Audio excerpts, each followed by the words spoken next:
Iran in 40-day mourning after Supreme Leader Khamenei killed in joint US-Israel attacks. Massive retaliatory attacks rock Iran, Gulf states and regional targets. UN chief sounds alarm on Middle East violence. Iran calls for accountability while the US and Israel defend actions. Nepal voices deep concern over Middle East tensions, calls for restraint, dialogue and protection of civilians. Nepal enters final days of campaigning for March 5 polls. Election Commission tightens security at polling and counting centres. At least 17 killed in deadly factory explosion in India's Maharashtra. Authorities oversee safety after similar blast Andhra Pradesh a day earlier. And South Africa defeats Zimbabwe as the Proteas continue Super 8 campaign of ICC World Cup. India and West Indies clash for a semi-final spot. Hello there, I'm Bijata Bhandari and you're watching NTV World Primetime News, coming to you live from Kathmandu at 1900 hours Nepal time. Elsewhere it's 13:15 in London, 22:15 in Tokyo and just after midnight in Sydney. Now the news in detail. Iran has begun 40 days of mourning after Supreme Leader Ayatollah Ali Khamenei was killed in ongoing attacks by the United States and Israel, according to the Iranian state media. Top security officials were also killed in Saturday's strikes, along with Khamenei's daughter, son-in-law and grandson. The killings mark one of the most significant blows to Iran's leadership since the 1979 Islamic Revolution. President Masoud Pezeshkian condemned the killing as a great crime, according to a statement from his office. He also declared 7 days of public holidays in addition to the 40-day mourning period. The 86-year-old, who has been Iran's supreme leader since 1989, was killed in the opening salvo of a massive US and Israeli attack that extended into a second day on Sunday. US President Donald Trump has called Khamenei one of the most evil people in history and urged Iranians to take back their country.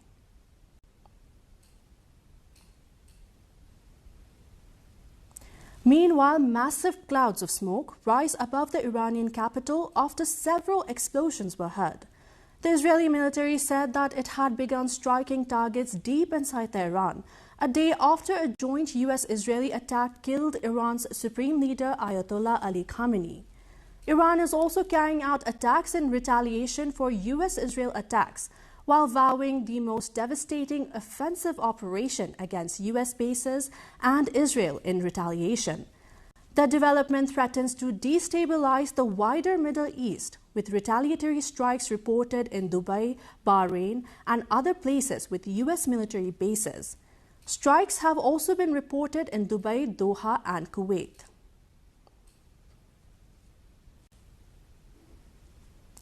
One person has been killed and 11 injured at airports in Dubai and Abu Dhabi as Iran launched attacks across the Middle East in response to a massive and ongoing attack against it by the US and Israel. Dubai International Airport, the world's busiest by passenger traffic, was damaged in an incident that injured 4 staff, according to authorities. Thousands of flights have been grounded to and from the region in one of the most serious disruptions to global travels since the COVID-19 pandemic.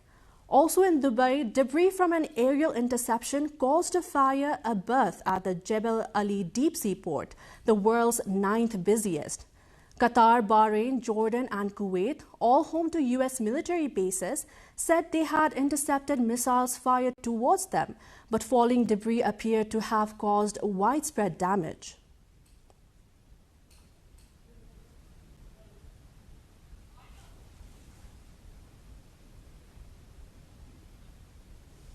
United Nations Chief Antonio Guterres warns that military action in the Middle East risks triggering uncontrollable consequences in the region after US and Israeli strikes on Iran and retaliatory attacks by Tehran.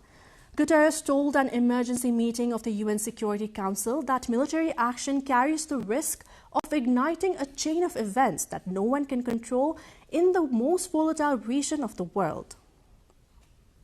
We are witnessing a grave threat to international peace and security. Military action carries the risk of igniting a chain of events that no one can control in the most volatile region of the world. Let me be clear. There is no viable alternative to the peaceful settlement of international disputes. Meanwhile, the Iranian ambassador to the United Nations, Amir Said Iravani, alleged the US and Israel have committed a war crime during an emergency meeting of the UN Security Council. The number of innocent civilians continues to rise. This is not only an act of aggression, it is a war crime and a crime against humanity. The United States and Israel, on the other side, have defended the attack on Iran, which caused the resulting civilian deaths a war crime during an emergency meeting of the UN Security Council. No responsible nation can ignore persistent aggression and violence. The regime in Tehran has led attacks that have cost American lives. Hundreds of U.S. Marines in Lebanon, thousands of troops in Iraq. American hostage after hostage has suffered. Our ships fired upon dozens of times in the Red Sea. Iran has armed and financed militant organizations that undermine lawful governments and destabilize an already fragile region. We're going for a short break here. More news coming up.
Welcome back. You're watching NTV World Primetime News. Nepal has expressed deep concern over the evolving situation in the Middle East and is closely monitoring developments. The Ministry of Foreign Affairs urged all parties to exercise maximum restraint, avoid further escalation, and ensure the protection of civilians. Issuing a statement today, Nepal called for differences to be resolved through diplomacy and dialogue, emphasizing that the sovereignty and territorial integrity of all states must be respected in line with the UN Charter and international law. Meanwhile, the government of Nepal has stated that it is prioritizing the safety of Nepali citizens residing in Middle East and Gulf countries. The Ministry of Foreign Affairs held a press conference and confirmed that security of Nepalis in the affected areas is a top priority. Ramkaji Kharka, Under-Secretary at the MOFIS Department of Central Asia, West Asia and Africa, stated that a travel advisory has been issued for the affected regions. मध्यपूर्वमा रहेका नेपालीहरू सुरक्षित हुनुहुन्छ। मध्यपूर्व स्थित विभिन्न मुलुकमा रहेका 10 वटा नेपाली नियोगहरू त्यहाँ रहेका नेपाली कम्युनिटीहरूसँग निरन्तर सम्पर्कमा हुनुहुन्छ। उहाँहरूको अवस्था बुझिरहनु भएको छ र परराष्ट्र मन्त्रालयमा रिपोर्ट गरिराख्नु भएको छ। Under-Secretary Kharka said in Iran there are 10 Nepalis, of whom 4 have returned to Nepal and 6 remain. Similarly, the ministry reported that around 6,500 Nepalis are working in Israel. Escalating tensions in the Middle East have disrupted international air travel, forcing the cancellation of multiple outbound flights across the region.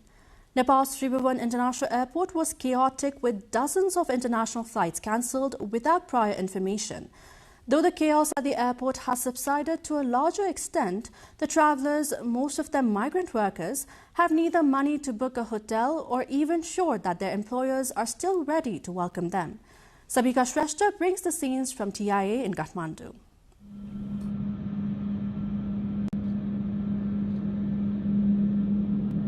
The international travel queues ensued after U.S.-Israeli joint military operations into Iran and Tehran's retaliatory attacks has affected nearly 1,000 flights on a daily basis. While Saturday remained the worst day with the sudden closure of the airspace of the entire region, leaving passengers high and dry at the airport, it's uncertain when the situation will improve. The sudden shift in regional security has forced a near-total suspension of air traffic between Nepal and several of its most critical international destinations, creating a bottleneck at the country's only functional international gateway. Airport authorities confirmed that all afternoon and night international flights from Kathmandu to several Middle Eastern destinations have been cancelled due to flight restrictions imposed at those airports. The affected destinations include Sharjah, Doha, Dubai, Kuwait City, Abu Dhabi, Qatar, and Dammam.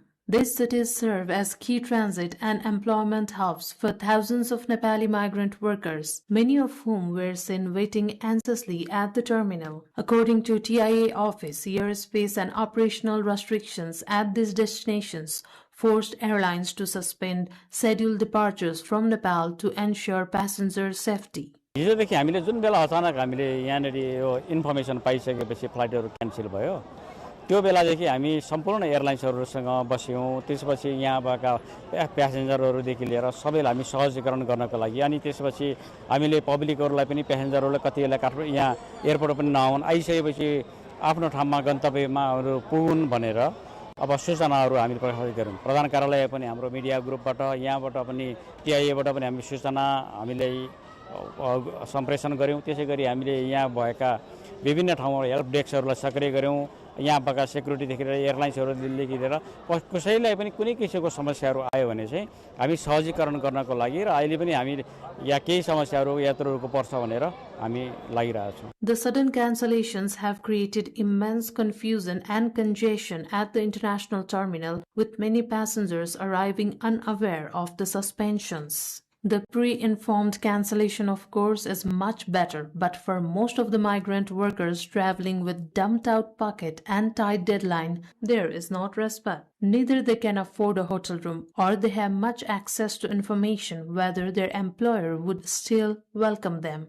Airlines त के गरेको छ त्यसले अब टाइमै दिइरहेन अब खोइ अर्को आदेश नआउन्जेलसम्म के भनिरहेन अब हामीलाई त दुःखै छ अब घर जाने कि बस्ने कि त भोलि नै खुल्ने हो कि अब हप्ता दिन लाग्ने हो कि थाहा पनि छैन यहाँ बसौँ त्यो पनि छैन अब पैसा नि कति हो त्यत्रो बोकेर नि आएन ट्याक्क आजसम्म फ्लाइट भनेर आजसम्मकै पैसा बोकेर आएको अब फर्किने टिकट गर्ने हो कि अब यहाँ गर्ने थोडा अप्ठ्यारै भइरहेछ हामीहरूलाई त. Currently, airlines are reportedly monitoring the evolving geopolitical situation and coordinating closely with foreign aviation authorities. The disruption highlights Nepal's heavy reliance on Middle Eastern air routes, which serve as both final destinations and major transit corridors to Europe and other regions. With geopolitical tensions continuing to impact regional airspace, a cloud of uncertainty looms over when normal flight schedules will resume. For now, passengers are strongly advised to stay in close contact with their carriers and monitor official updates as authorities assess the ongoing developments in the Middle East and their broader implications for international air travel. Sabika Shrestha with camera person Rasila Shrestha reporting for NTV World. With just 4 days remaining until the House of Representatives election scheduled for March 5, election preparations across the country have entered the final phase. The Election Commission has confirmed that most arrangements for the polls have been completed. As only 2 days remain for campaigning, political parties and candidates are fully engaged in their final efforts to reach voters. The election silence period will begin tomorrow night, marking the end of public campaigning. Candidates are making their final appeals to voters through rallies and door-to-door programs. Security measures have been strengthened at polling stations across districts, and preparations are underway to ensure the safety of vote-counting centres. CCTV installation and other security arrangements have been tightened at counting sites to maintain transparency and safety. The Election Commission has urged all eligible voters to participate confidently, emphasizing that all preparations are complete and the voting process will be conducted smoothly. Meanwhile, with elections just days away, the federal capital is witnessing a noticeable exodus. People are heading back to their hometowns to exercise their franchise right to vote. Major transit points including New Bus Park, Kalanki, Koteshwar and Balkhu are crowded with travellers. According to the Kathmandu Valley Traffic Police Office, nearly 300,000 people have left the valley over the past week. Normally, around 80,000 commuters travel in and out of Kathmandu weekly, but the election season has caused this number to rise. A significant portion of Kathmandu's population consists of internal migrants who remain registered voters in the ancestral villages. Authorities expect the flow of returning voters to increase further in the coming days. While residential areas feel emptier, streets are dominated by security patrols, including the Nepal Army, to maintain order following last year's unrest. Authorities have heightened security measures to ensure public safety during holy celebrations in Nepal. Citizens have been urged to follow precautions and the election code of conduct while participating in the festival. The District Administration Office in Kathmandu and other regional authorities have imposed restrictions on large gatherings, stage programs, musical events and fairs, citing both public safety and election regulations. Activities involving political symbols, party flags, logos or clothing items bearing party insignia are strictly prohibited. Holi, the festival of colors, is being celebrated tomorrow and the day after in Nepal. Health officials have warned against using synthetic colors containing toxic chemicals like lead, mercury or chromium, recommending natural and herbal alternatives instead. Officials emphasize that the measures aim to prevent election code violations while ensuring that holy festivities remain peaceful and orderly.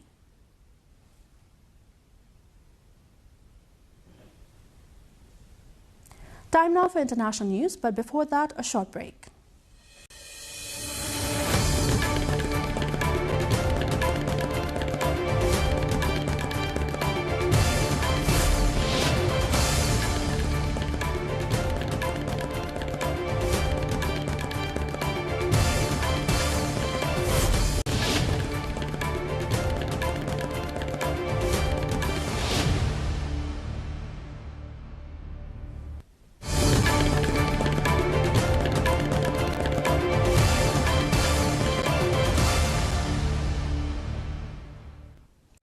A blast at an explosive factory killed at least 17 persons and injured 18 others on Sunday, officials in the western Indian state of Maharashtra reported. The accident happened in Nagpur, about 800 kilometers from state capital Mumbai. Maharashtra State Chief Minister Devendra Fadnavis informed rescue operations have been accelerated. An investigation has been ordered into the incident. On Saturday, 21 people were killed in an explosion at a firecracker factory in the southeastern Indian state of Andhra Pradesh. Industrial accidents are common in India, often due to disregard for safety requirements and lax enforcement. Prime Minister Narendra Modi, meanwhile, said the accident was deeply distressing and wished a speedy recovery to the survivors.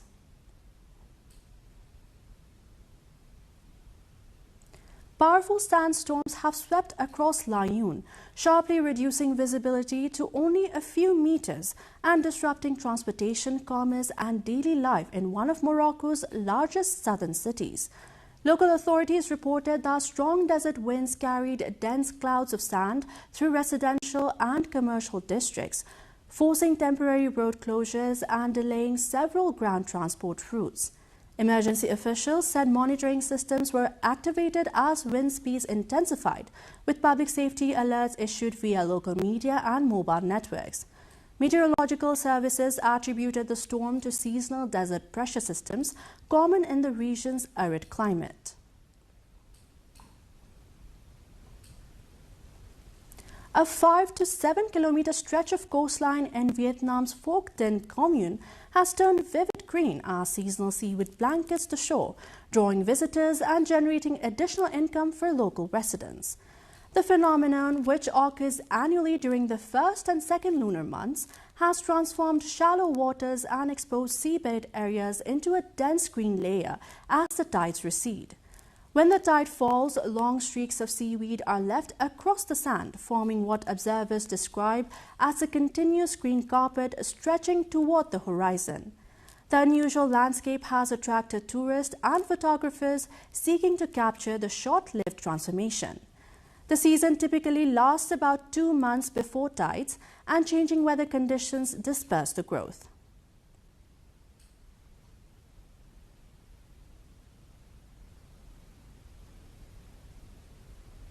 More international news lined up. For now, a short breather.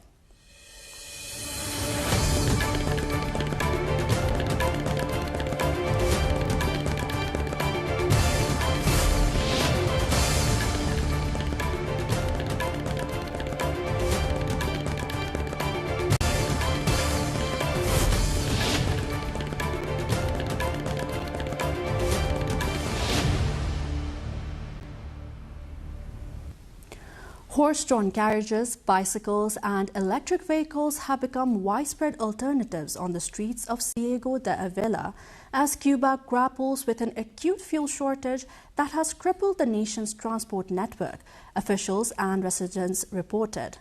Public buses and private cars have been forced off the roads in many areas after petrol and diesel supplies dwindled to critical levels. The scarcity stems from a near-complete halt in oil deliveries from Venezuela, historically Cuba's main supplier, after the United States tightened pressure on Caracas and seized control of its oil exports earlier this year.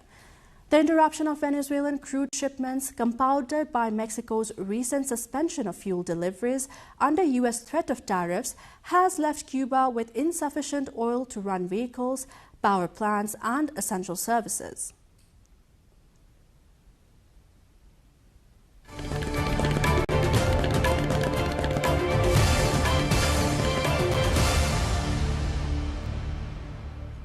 Now to sports.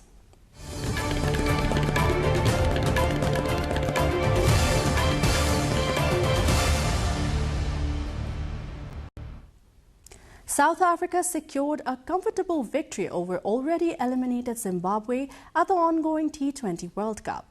South Africa chased down the target of 154 with 5 wickets in hand and 13 balls to spare Zimbabwe post 153-7 in the 20 overs, setting a modest total that the Proteas chased efficiently, finishing at 154-5 in 17.5 overs. The win confirms South Africa's dominance in Group 1, having already secured a semi-final spot along with England and New Zealand from Group 2. Meanwhile, India and West Indies are facing off in a high-stakes match at Eden's Gardens, Kolkata, with both teams aiming to secure a semi-final berth. Both sides entered the Super 8 stage with perfect group stage records but suffered defeats against South Africa before comfortably defeating Zimbabwe.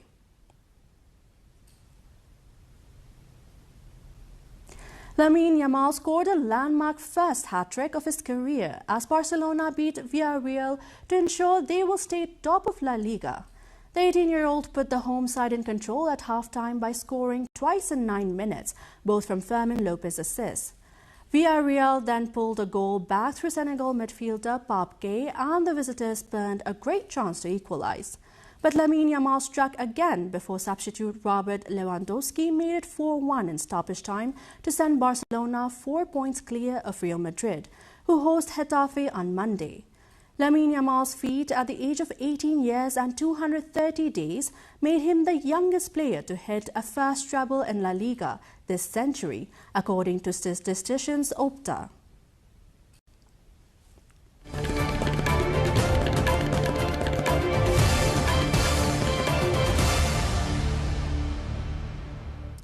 That's all for the moment here on Primetime News. Our next bulletin will be up at 2200 hours Nepal time. Until then, do join us for our social media and visit our official website at nepaltelevision.com. I'm Bishata Bhandari. Thank you for staying with us. Have a wonderful evening ahead.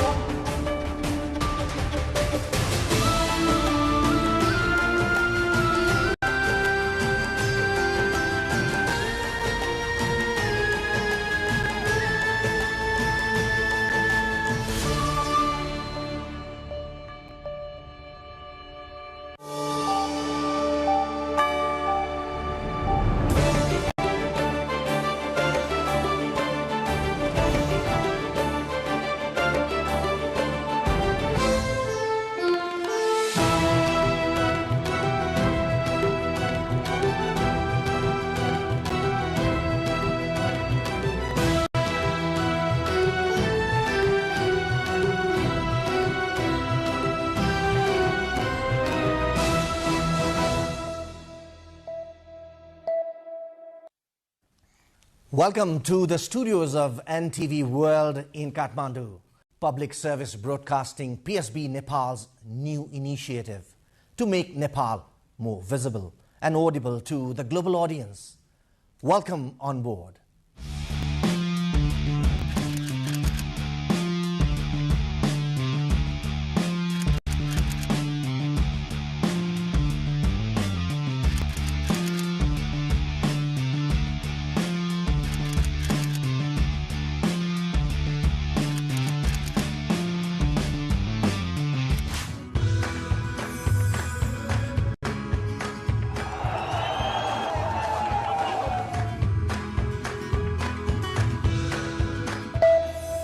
This is NTV World, facts that speak, insights that matter. Telling the stories of a changing planet. NTV World, Nepal's perspective to the world. Exploring the heartbeat of Nepali creativity. This is NTV World. The power of story shaped by technology. NTV World. Unearthing Nepal's hidden heritage. Discovering the timeless Nepal. Telling stories that endure across centuries. Where culture breathes, stories bloom. When the world moves, we make a sense of it. NTV World. Taste of Nepal. Every recipe, every flavor tells the story. Journalism in the digital age. Fast, focused, verified. Stories hold power. Stories reflecting life. Stories of the hinterlands. Reporting for NTV World. This is NTV World. Welcome to News Hour. This is NTV World. Welcome to Primetime News. One story at a time. Crossing borders, connecting voices, where Nepal meets the world in dialogue. This is NTV World, Nepal's perspective to the world. Voices that connect Nepal to the world, bringing perspective, region and relevance to every story. NTV World, Nepal's perspective to the world. Stand by. Mic is on.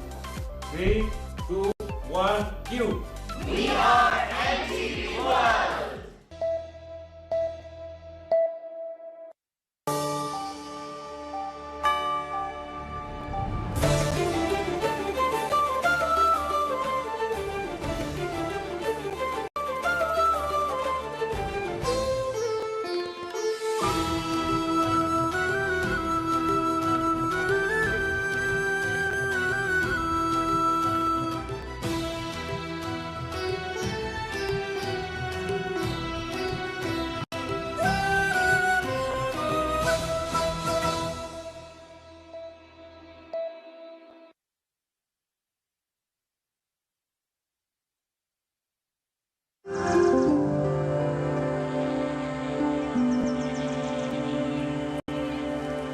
Welcome to another episode of The Hinterlands on NTV World. This weekly show brings together stories from the hinterlands of Nepal, takes you beyond the cities and highways into the heart of Nepal's rural landscapes. I'm Rosina Rai and we will be leading you into this journey every week. We begin tonight with the pulse of the nation. As the House of Representatives election in Nepal draws near, political campaigns have reached a fever pitch nationwide. However, with heightened activity comes increased scrutiny. Numerous reports of code of conduct violations are surfacing across the country, nowhere more so than in Janakpur Dham, the capital of Madhya province, where violation remains at an all-time high. Election activities, including door-to-door campaigns coupled by extensive social media use, have intensified as Nepal's House of Representatives election approaches. Alongside incidents of violation of election code of conduct are increasing, with Dhanusa in Madhya province reported to have the highest number of breaches. Dhanusa District Administration Office has removed more than 20,000 publicity materials that violated the election code of conduct. As parties and candidates did not pay heed to the directives of the office, it had to remove the pamphlets and other campaign materials by itself. Though Chief District Officer of Dhanusa, Prem Prasad Luitel, has warned of strict legal action against violators, the trend remains unchecked. Janakpur क्षेत्रमा चाहिँ धेरै मात्रामा यो आचार संहिता उल्लङ्घनको घटना भएकोले यसलाई हामीले चाहिँ नियन्त्रण गरेका हौं आचार संहिता पालना गर्नुपर्छ भनेर यसलाई हटाएका हौं Since all districts in Madhes share border with India, many polling stations are classified as highly sensitive. Understanding the security sensitivity of most of the polling stations in Madhes region, the candidates and parties have been advised to be more responsible in code of conduct adherence. तब त्यो control हुन्छ अनि जनताहरु पनि आफ्नो मतको निर्भीक रूपमा अधिकार प्रयोग गरेर भोट दिन पाउँछन्. People at large are concerned that continued violations could threaten the fairness of the election ahead. While the political machinery buzz nationwide, the movement of people in borders to India tell a different story. As the country gear up for the March 5th polls, the Srinagar border in Kailali saw a hive of movement. For some, the journey across the border is driven by the ballot. For others, leaving homeland and leaving their family behind, it's a matter of employment and survival. Early in the morning at the Srinagar custom checkpoint in Kailali district, Nepal's open border with India, a long line of young men and women stretches as far as the eyes can see. Each of them carried a bag on their shoulder, their faces marked by exhaustion and determination. The lines at the border reflect a coexistence of journeys.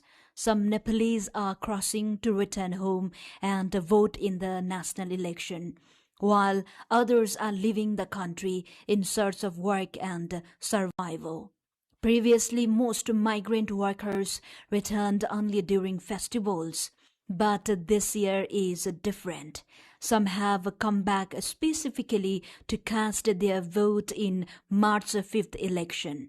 Despite years of hard work in a foreign land, they carry hope that their vote might bring change to the country they call home. For them, the election is a chance to choose leaders who could create the opportunities they have long been denied.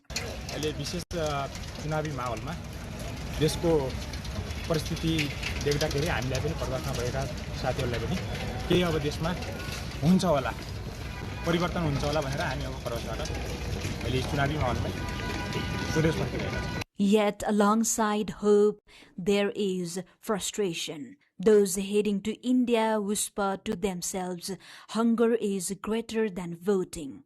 This is the reality for many Nepalese from Sudur Paschim province whose stories are mirrored across the nation. For years, they have traveled to Indian cities, taking on labor-intensive jobs to support their families. The open border, geographic proximity, and limited opportunities at home leave them little choice but to seek work abroad. Many young Nepalese leaving the country and a family behind speak of the same struggles: unemployment, lack of industries, and limited economic opportunities.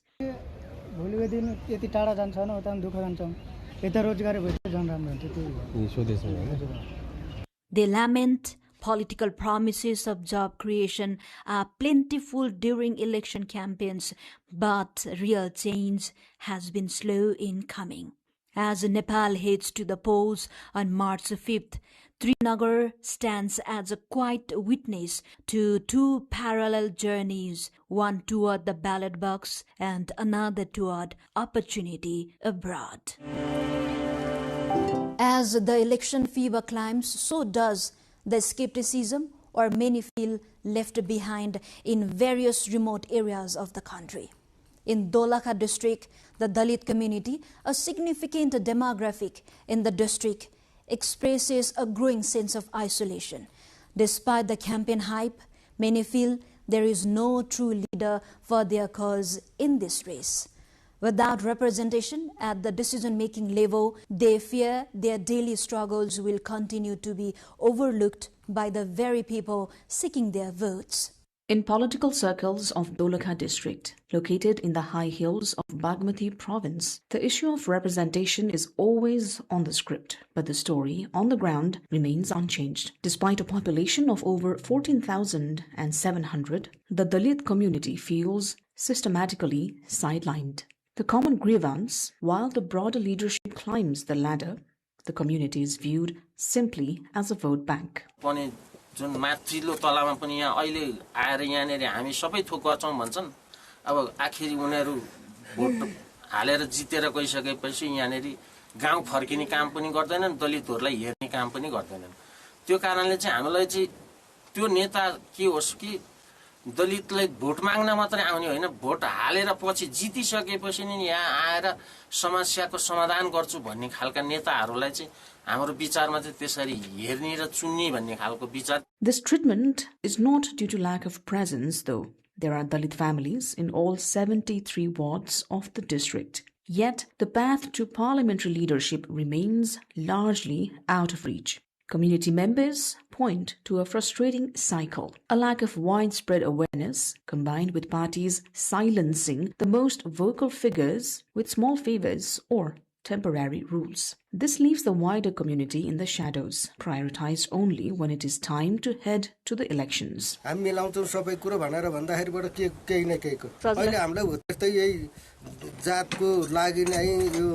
For this March 5 election, the District Election Office has registered 33 candidates, including 19 independents. However, only 2 of these candidates come from Dalit community. Local advocates are now pushing for a change in the narrative. They argue that the days of being easily swayed by election day promises must end. The message that they are sending to the parties is clear. They are no longer interested in just filling out ballots. They are ready to lead. It is not all about political disbelief in Dolakha. The district is also witnessing a quiet industrial revival. Post-earthquake heritage reconstruction has breathed new life into the stone cutting industry. What was once a struggling craft is now a lucrative alternative. The reconstruction of ancient temples and heritage sites following the 2015 earthquake has sparked a major revival for the traditional stone cutting industry in Dolakha of northeastern Nepal. A prime example is a new temple currently under construction in Sailung Rural Municipality at a cost of approximately 20 million rupees, which relies entirely on these artistically carved river stones to maintain its traditional aesthetic. This surge in demand for heritage restoration has turned what was once a struggling venture into a highly profitable business for local entrepreneur like Ramkrishna Basnet. After abandoning plans to move abroad, Basnet established the Kalanchok stone cutting industry in Bhimeshwar municipality in Dolakha. Basnet's journey, initially marked by significant financial losses for the first 4 years, finally shifted in his favor. Today, his business struggles to keep up with the massive market orders, leading him to open a second branch. 2-3 वर्ष भयो हामीले यहाँ local काममा धारा मठ मन्दिर बाटोको चौताराहरुमा हाल्दैपछि अलि प्रचार बढी भयो अनि सबैले राम्रो रहेछ देखिने रहेछ लङ लास्टिङ हुन्छ हैन त्यसकै मार्केट रहेछ ढुङ्गाको मार्केट हाम्रो अल नेपाल छ ढुङ्गानी सहज हुने ठाउँमा लैजान्छ के हामीले. His industry now provides a stable employment to 14 young men who have opted to stay in their home country rather than seeking labor work overseas. These local youths report that they can earn up to 200,000 rupees a month, wages that rival or even exceed what they might have made in foreign countries. While concrete buildings are becoming more common in rural villages, the demand for high-quality cut stone is rising rapidly for local taps and religious monuments and temples. We'll look to the Eastern Hills for a success story. While Jumla's apples are famous nationwide, farmers in the East of Bhojpur are now experimenting with the commercial apple farming. It's a high-value gamble on climate suitability that is already showing sign of a fruitful harvest. Apple farming in Nepal is a rapidly developing high-value sector, primarily in high-hill districts like Mustang, Jumla and Manang. The program to experiment on the suitable climate to expand the apple farming in other high-hilly districts across the country is ongoing priority of the government of Nepal.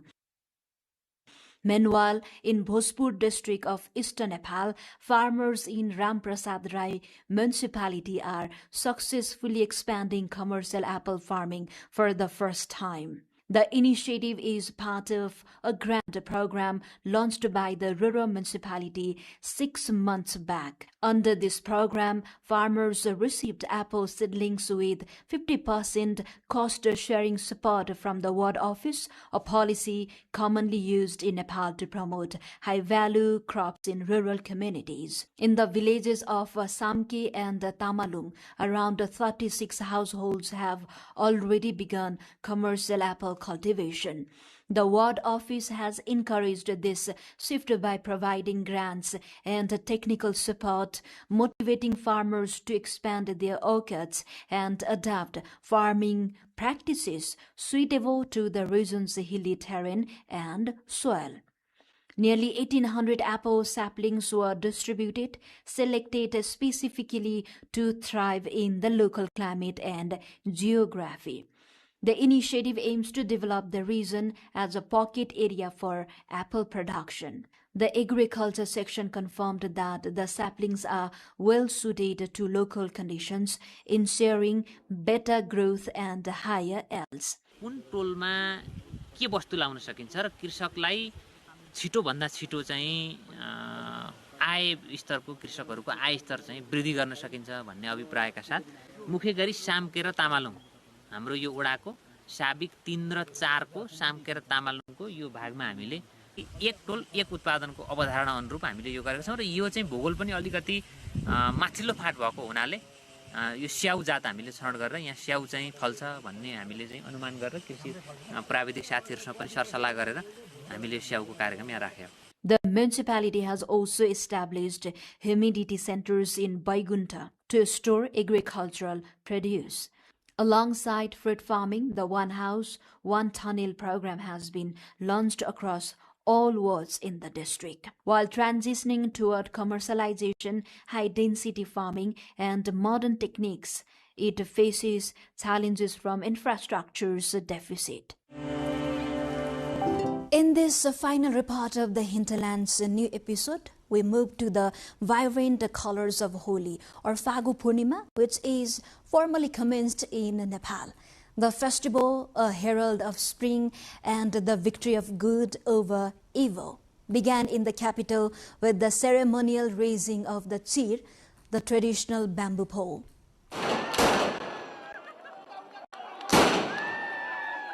As spring gently settles over Nepal, the vibrant festival of Holi, known as Phagu Purnima, begins with an age-old ritual in the capital, Kathmandu. The festival is celebrated over 2 consecutive days. The hilly region, including Kathmandu, celebrates on the full moon day of February, while the Tarai region celebrates 1 day later. Although the 2 regions observe the festival on different days, the essence remains the same, symbolizing the arrival of spring, the victory of good over evil, and the playful love of Lord Krishna and Radha. At Basantapur in Kathmandu, 1 week ahead of the festival, ceremonial chir, a bamboo pole decorated with colorful strips of cloth, is erected at an auspicious hour, marking the official start of the festival. The erecting the pole has historically been carried out by the local Manandar community. This ritual is known as Chir Soyagu.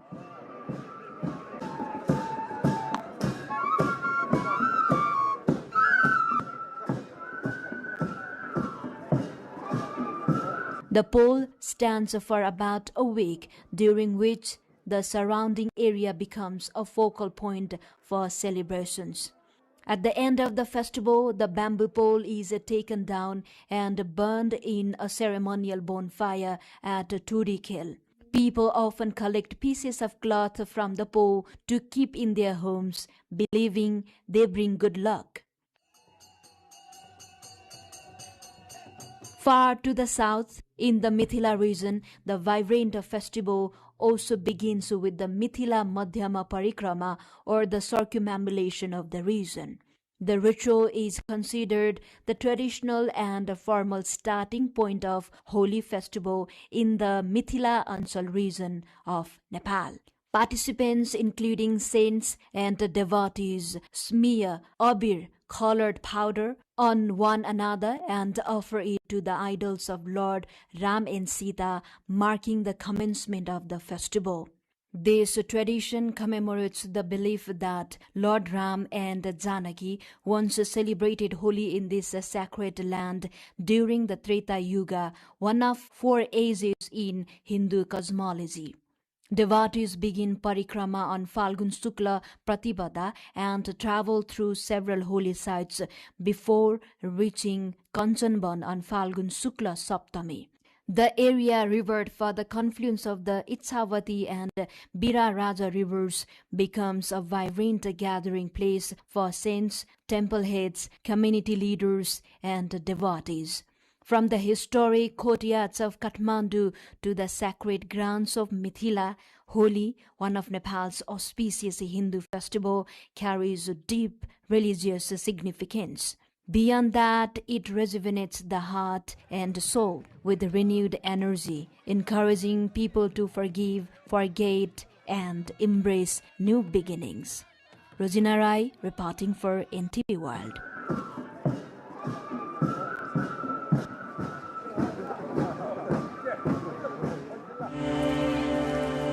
That's all for this edition of The Hinterlands.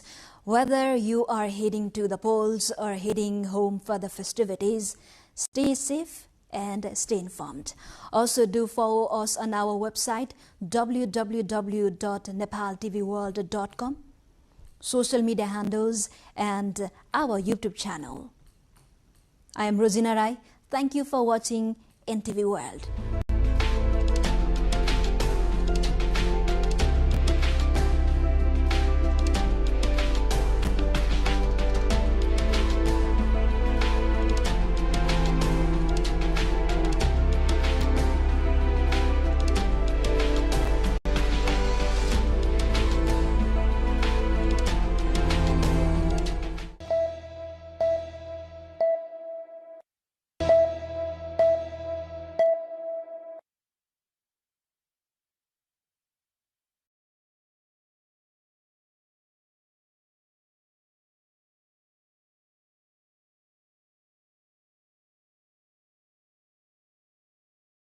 Pokhara is undoubtedly #1 destination for tourists in Nepal. The valley, blessed with natural beauty, attracts domestic and foreign tourists alike. You must have already visited Pokhara. If you haven't or planning another trip, then these are some of the must-go places in Pokhara. The first attraction in Pokhara is the Feva Lake.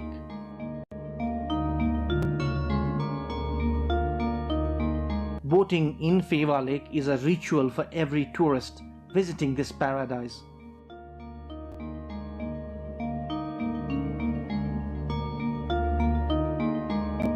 The Tal Barahi temple at the center of the lake adds to the beauty of the place. A round-trip boat ride in Feva Lake to and from the temple is a feature of both the lake as well as the temple.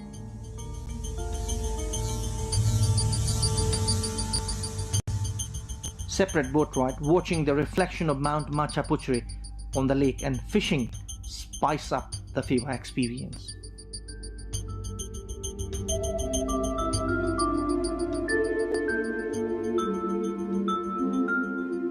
The lakeside along the banks of the Feva Lake is a popular tourist hub.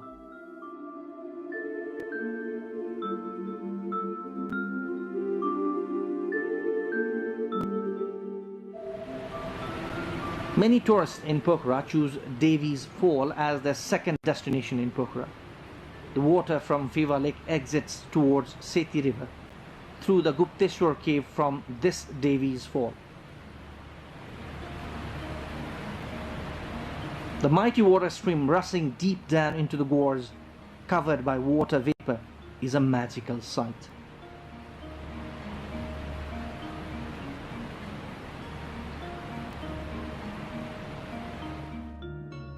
Pokhara is known as the city of lakes and caves.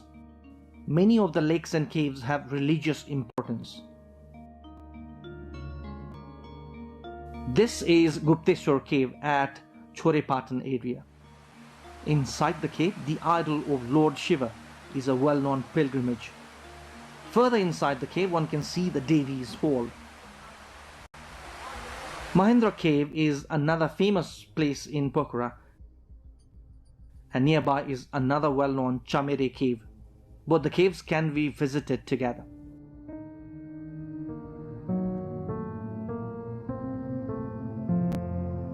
Two other well-known tourist destinations in Pokhara are Begnas and Rupa lakes.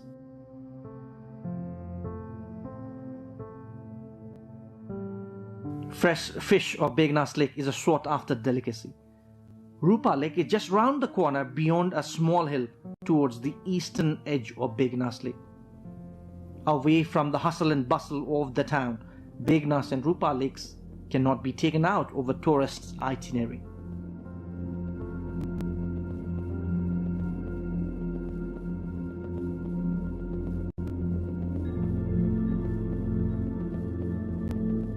This is the famous White Monastery on top of the hill above Feva Lake. This is also a popular destination for domestic as well as foreign tourists. The top-angle bird's-eye view of Pokhara city from the monastery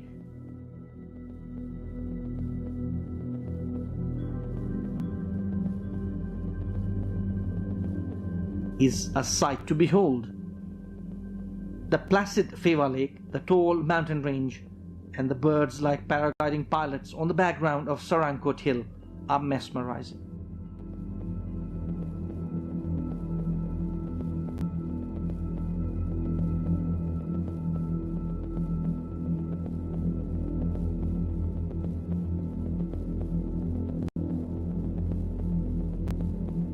The Bindabasini temple in Pokhara is a famous shrine in Nepal. The best route to visit the temple is on the way to Sarankot. Devotees throng the Bindabasini temple, which is atop a small hill with panoramic view of Pokhara city. The Bindabasini temple is famous among the Hindus across the country.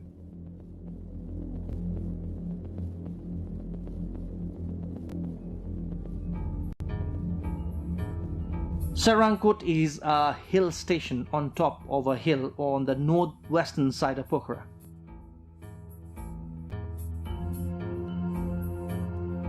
A must-go place to see the majestic Mount Machapuchre and Mount Dhaulagiri in the Annapurna range in front of the eyes, and also the Pokhara and Leknath cities on the other side. Sarankot is synonymous to paragliding in Nepal. Taking off from the Sarankot hill, one can enjoy the panoramic mountain range in addition to the bird's eye view of Pokhara city. Ultralight and zip flyer offer a thrill to adventure seekers in Pokhara and are becoming major interests for tourists.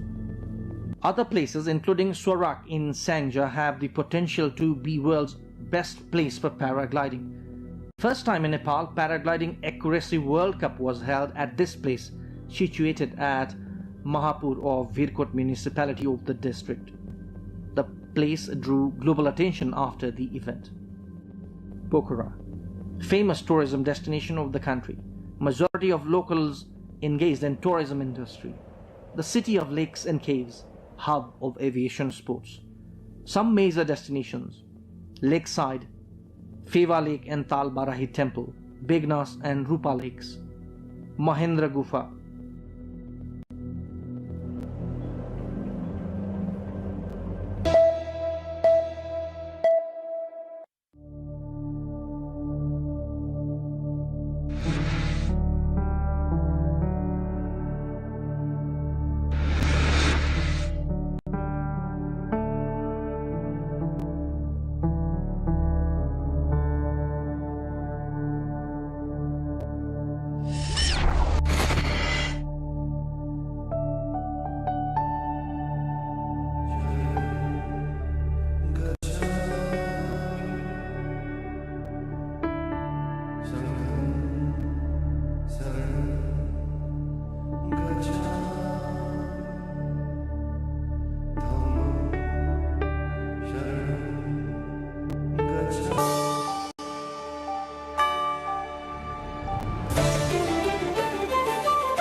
Welcome to Declassified Beyond the Brief with me, Devendra Subedi. Today we bring you the story from the alleys of Kathmandu to NASDAQ, which is the US stock exchange. The gentleman we have with us today recently hit headlines in Nepal as a successful entrepreneur whose company, Fuse Machines, a company working in the field of artificial intelligence, which we call AI, made its debut at the NASDAQ, or the US stock exchange. In this episode of Declassified, we try to explore the journey of a successful Nepali in global business arena. Artificial intelligence itself, changing trends in global business world, Nepali identity abroad, and much more. Dr. Samir Maske, a change maker, computer scientist and educator, has spent his career at the crossroads of innovation and education. He believes artificial intelligence isn't just transforming industries, it's reshaping opportunity itself. In 2013, he founded Fuse Machines, a New York-based company with a bold mission to democratize AI and make its benefits accessible to all. Though headquartered in the United States, its roots and much of its talent remain deeply connected to Nepal, where the company first launched its AI fellowship program, training local engineers and students in cutting-edge technology. Over the past decade, Fuse Machines has empowered thousands of AI learners and built advanced solutions across finance, healthcare, retail, and media, bridging academics and industry.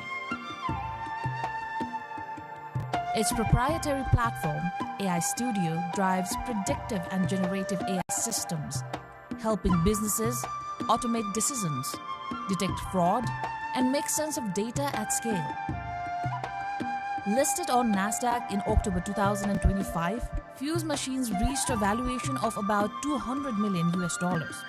From Kathmandu to New York, Dr. Maske's vision proves that innovation and education can bridge worlds, turning intelligence into opportunity.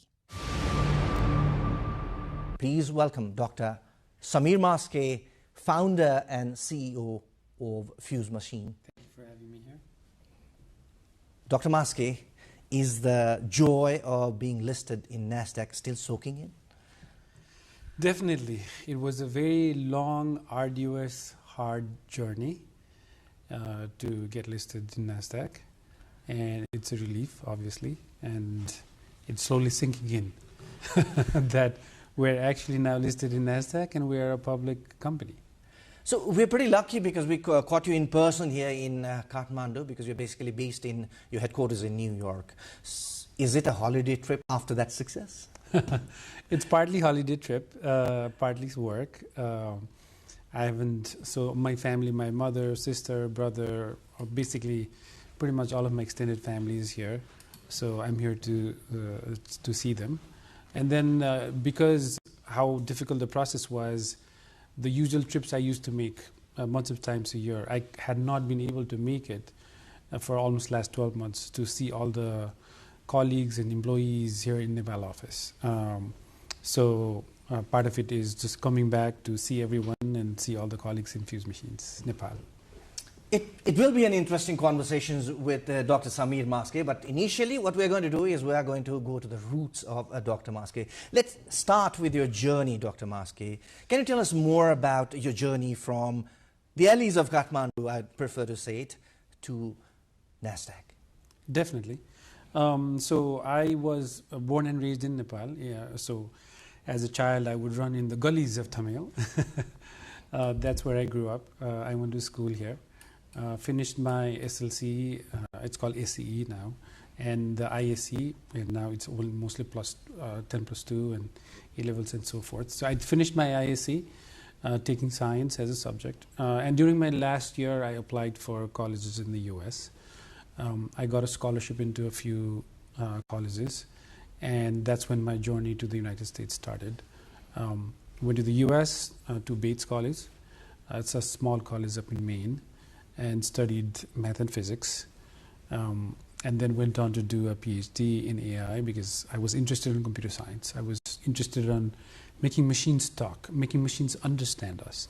And so that research passion led me doing a PhD, after which I joined IBM Watson Research Center, where I continued to do research on speech-to-speech translation system, like English to French, German, Chinese, Arabic, many different kinds of speech-to-speech translation systems, question answering systems, deep question answering systems and whatnot. And as I did that for quite a while, after some time, I left IBM and then started teaching AI courses at Columbia University, and then also started Fuse Machines, which was also based on basically all the learnings I had done on AI and thinking about how to turn that into a business. It is an interesting fact that Dr. Samir Maski is currently an adjunct associate professor at the University of Columbia teaching AI. So it's not just business, right? Can you tell us more about how your academics helped you build a business? Education has been very close to my heart for a long time. My mom was a school teacher, like it's called, that's a Bhagwan Bal, this primary school.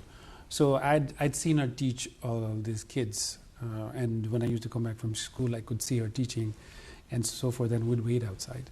So, and I've seen over the years how education, the students she has taught to all these kids have grown up now and are successful in their own businesses or education and so forth. So academia has always been very close and always been very interested in it, and that's why I ended up doing a PhD. Like, research was a passion, knowledge was a passion. So because of that, when I was in my undergrad and I was studying math and physics, I wanted to build a speech synthesis system. And that led me to a library where I found a book and then started reading about it and taught myself how to build a speech synthesizer. And that started my academic journey on AI, like almost 25 years ago. So you started your journey into AI, doing research, your academics in AI almost 25 years ago. Yes, when nobody cared about AI. Right now, AI is, like, everybody talks about AI, but 25 years ago, nobody cared. And it was just sheer interest on how things work as an engineering field. I'd be wrong if I say your interest was only in IT at that time. In fact, 25 years ago, you were already targeting your zeroing on your interest area as AI then 25 years ago. Yes.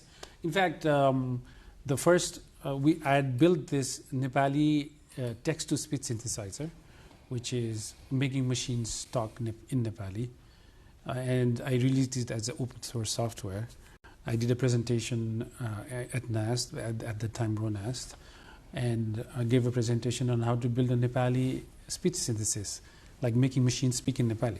And that was 24 years ago. How was the reaction after that? Did anybody come back and consult you and try to develop that into a new thing in Nepal? It was good, like at the moment but it didn't materialize into anything else out of it. So we released it as open source.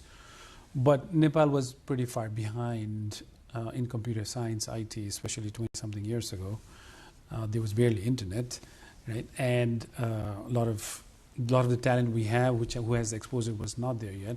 So nobody really knew what to do with it. You know, somebody came, presented Nepali speech synthesis system. Okay, it sounds great, but how to use it here, how to build on it, none of that happened. So that software just stayed there in the shelf. Before starting your own company, you worked for some world-renowned companies. When exactly did you decide it's time now for me to start my business? So after PhD, I worked at IBM Watson Research Center as a research staff member for a few years. And as I mentioned, it was that interest of building speech-to-speech translation system, and IBM had one of the best speech-to-speech translation system research group at the time. And as I did research and published papers, and did more research and published papers, it came to a point where I saw, well, I've been doing research by then I'd been doing research for almost 15 years. And we're doing research and publishing. Like, it's not really impacting lives in the scale that I wanted. So after about 5 years after working at IBM, I said, okay, can I take all the learnings in AI I've been doing since like early 2000 to this is like 2013, 2012. Can I take all of that and apply into a business and start a company, build an AI product and sell it, to build a business around it so that it can have impact? And that's sort of what I did. In the next part of the conversation, we'll talk about the Fuse machines itself. Well, Dr. Maski, if I don't ask you these questions, maybe I'll not be doing justice to my viewers as well. How rich are you at this moment?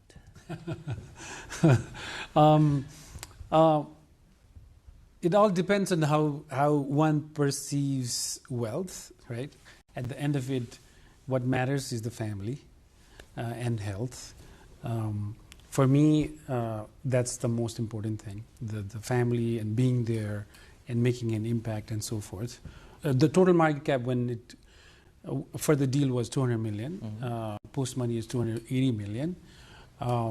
And the opening at that opening at $10, it has gone down and is opened at less. So as the share prices move back and forth, it could come down, it could go up, and so forth. But it's no longer just me, right? It's all of our employees. Many of our employees are shareholders. A lot of the investors are shareholders. Is it possible for a Nepal-based company to be enlisted globally, like in NASDAQ or in other global share market or stock exchanges? Is it possible? It has to be US-based. I think from legality perspective, at least Nepal laws do not allow a fully Nepali company to be listed in NASDAQ because of some of the old rules and laws around Nepali citizens' rights of owning foreign assets and foreign shares and so forth. If that changes, then definitely so.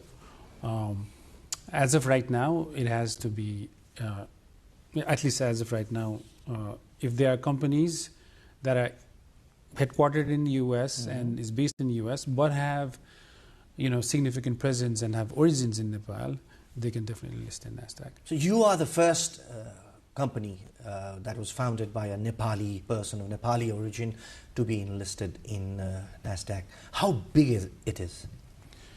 I would say, being the company that has, basically we have a lot of presence in here. We are Nepali roots, Nepali values, and so forth. And from that perspective, being one of the first company to have such level of roots and ties to Nepal and being listed in NASDAQ is extremely satisfying, obviously. And I hope it becomes an example for other companies to strive and be listed in NASDAQ or other New York, other stock exchanges. And I hope we are the first among many to do that. What's your next business plan? Like you are spreading slowly into a global business. You are already in South America, in some of the countries in North America, Canada, US, also Nepal-based, you said. So what's your next plan to promote the business globally? Especially as a public company, growth is one of the most significant metric that everybody looks at us from, right? So from that perspective, one of the biggest focus would be growth. Both organic growth with our own team doing more sales and so forth, and with inorganic growth as well, with potential acquisitions and M&A activities and so forth.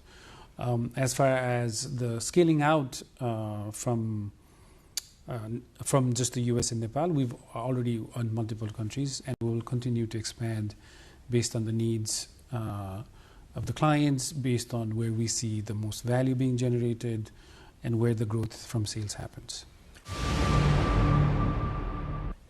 There must have been challenges in the journey. Right now, as you said, you started it in 2013, almost 12 years of hard work, promotion, dedication, vision, innovation, as you said, right? As I have seen, as I saw myself, most of the Nepalese or Nepali diaspora in the US, I found a lot of youngsters working in the field of IT. So what are the challenges for, let's say, Nepali youngsters in the US or even in Nepal to build a business in IT or AI at present? What are the major challenges that you would suggest they should resolve those first? Particularly in Nepal? Nepal, as well as the Nepali diaspora in the US who want to emulate your steps. I would say Nepali diaspora has an easy. I mean, starting a company is not easy, obviously. But if you look at the challenges, the youth in Nepal, they are faced with more challenges on trying to start a business and scale it. I would say there are various reasons for it, and there are many kinds of challenges. And one of the biggest challenges I would say is on funding, because especially as a smaller company, as a smaller startup, funding, you do need funding to sustain the company as you try to figure out product market fit, service market fit, and you need to be able to sustain that while you might not be making a lot of revenue. Especially if you want to go for, solving very extremely hard problems, you might not have a revenue coming in soon. In those cases, places like the United States or other countries, there's more capital, there's more risk capital available, where the investors may take a chance saying, okay, let's see where this can lead to, where you are able to take the risk and really build a very strong suite of products without having a clear revenue model right in the day one. But obviously all businesses require revenue models, but you get longer time to do that. In Nepal, there is not a lot of financing mechanisms for an entrepreneur to stay afloat while they are taking this risk and building these extremely difficult products. So that's one of the biggest challenges I see. For an innovation like AI, IT, initially, to be an enterprise has to have an impact. In Nepal, where IT still is, I would not say a luxury right now, because we do have access almost across the country right now, though intermittent at times. So what challenge do you see in country like ours, where you would see more and more IT-based company, AI-based companies emerging? So besides the capital, I think compute infrastructure there's not, for example, even we struggle to find enough GPUs. And for AI, you need a lot of GPUs and compute power to build these models, train these models, inference, and to do an inference and so forth. And if we want the tech infrastructure and the overall tech ecosystem in Nepal to really produce a lot of tech companies, IT companies that are building products for Nepal, in Nepal, for Nepalese, then the compute infrastructure needs to be figured out. And that has not been done so. So I think that's one of the challenges. There are other challenges, obviously, from intellectual property laws and so forth, right? Like in a lot of more developed countries, some of these laws are more fine-tuned, so nobody can just do whatever they want, and if they're infringing copyrights and so forth, some of those needs to be also tightened up, so that somebody who's taking that risk and building something has some capacity to say, this is what I built and this is my intellectual property. Going back to Fuse Machines, Dr. Maske, what makes a great company? Fuse Machines, let's say, where would you rank in the scale of a great company from 1 to 10, 10 being the highest? I do not know how to rank the company that I started. But what I can say is, for any company, one of the most crucial factor is the culture of the company, on how everybody comes together to do something very big. And in order to do that, one of the most important stuff is vision. Like, what is the overall vision of the company? So I think the vision brings about the clarity on where you want to go. And the culture is part of the main DNA of the company that makes a company exciting to work for, exciting to join, exciting to build things for. And those parameters makes a great company. So if I say it's great visionary leadership, backed up by a very creative and ethical workforce, that makes a great company. Would I be wrong? Yeah, I think that is a good way to sum it. So Fuse Machine is right in that track. Would you say that? So we have amazing set of leaders in the company who are unified in the vision of democratizing AI, and that thesis of what we believe in, of making sure especially talent is everywhere, but opportunities are not, and opportunities should be. And having that clarity on that vision and all the leadership seeing that and creating the culture needed for the company to fulfill that dream. I think that makes the fuse machines be able to execute things the way we want. That has allowed us to be at this stage. How is the work culture, as you said? Like, how multinational is the team right now in fuse machines? Oh, very much. So, there are many languages get spoken. We are across quite a few countries in Latin America as well. We have employees in India, consultants in India. We have largest presences in Nepal. Then we're in Canada. So there's a mix of different cultures and languages, which makes it very exciting to work as and to lead it as well. Yes. Well, very inspiring story of Dr. Samir Maske. That's what we are hearing right now, right here at the studios of NTV World. And in the next part of this conversation, we talk about Dr. Samir Maske as an international Nepali citizen, the flag bearer of Nepal in the global market. Dr. Maske, you have emerged as a Nepali flag bearer in the global business arena, but the emergence of your, let's say, emergence remained a pleasant surprise to many in Nepal. It was very quiet journey. We only came to know about your fuse machines, Dr. Samir Maske, very few. But how did you keep it so quietly, or how did you do it intentionally quietly? We've been building the business for almost 12, 13 years. And when you are truly trying to fulfill your vision, it's never about never about marketing and brand and stories and whatnot. It's about the overall ethos of what you're trying to do, which is impact lives, bring job opportunities, provide high quality education. So we've been doing that for a while because that's the core mission of fuse machines. And as we have done it, people have heard about some of the fellowship programs we have done. So we started AI Fellowship, Fuse Machines AI Fellowship, almost 7-8 years ago. I took some of my courses and packaged it and then taught it here to a surprisingly amazing results, which allowed us and said, okay, we should take that and make it a full-blown AI Fellowship program. Mm-hmm. And now, especially among young youth who are trying to learn AI, they know the AI Fellowship program quite well. Whenever we open the fellowship programs, we get thousands of applicants. So, it's among the community of AI and engineers, people do know about fuse machines, mm-hmm. but probably maybe not in a broader Nepal view. Anyway, it has been a very successful journey, but can you define success now? It's a very, let's say, ambiguous question I might be asking, but for you, what is success? How can you define it, relating it to you personally? So, success, the word success could mean different things for different people, right? Depending on the age, depending on where you're at the stage of life and so forth. For a young kid, passing that final exam and getting 100% is the success. For a global world leader, impacting millions of lives is probably a success. So it means different things for different people. If I had to think about that word itself, what comes to my mind is family, being there for them.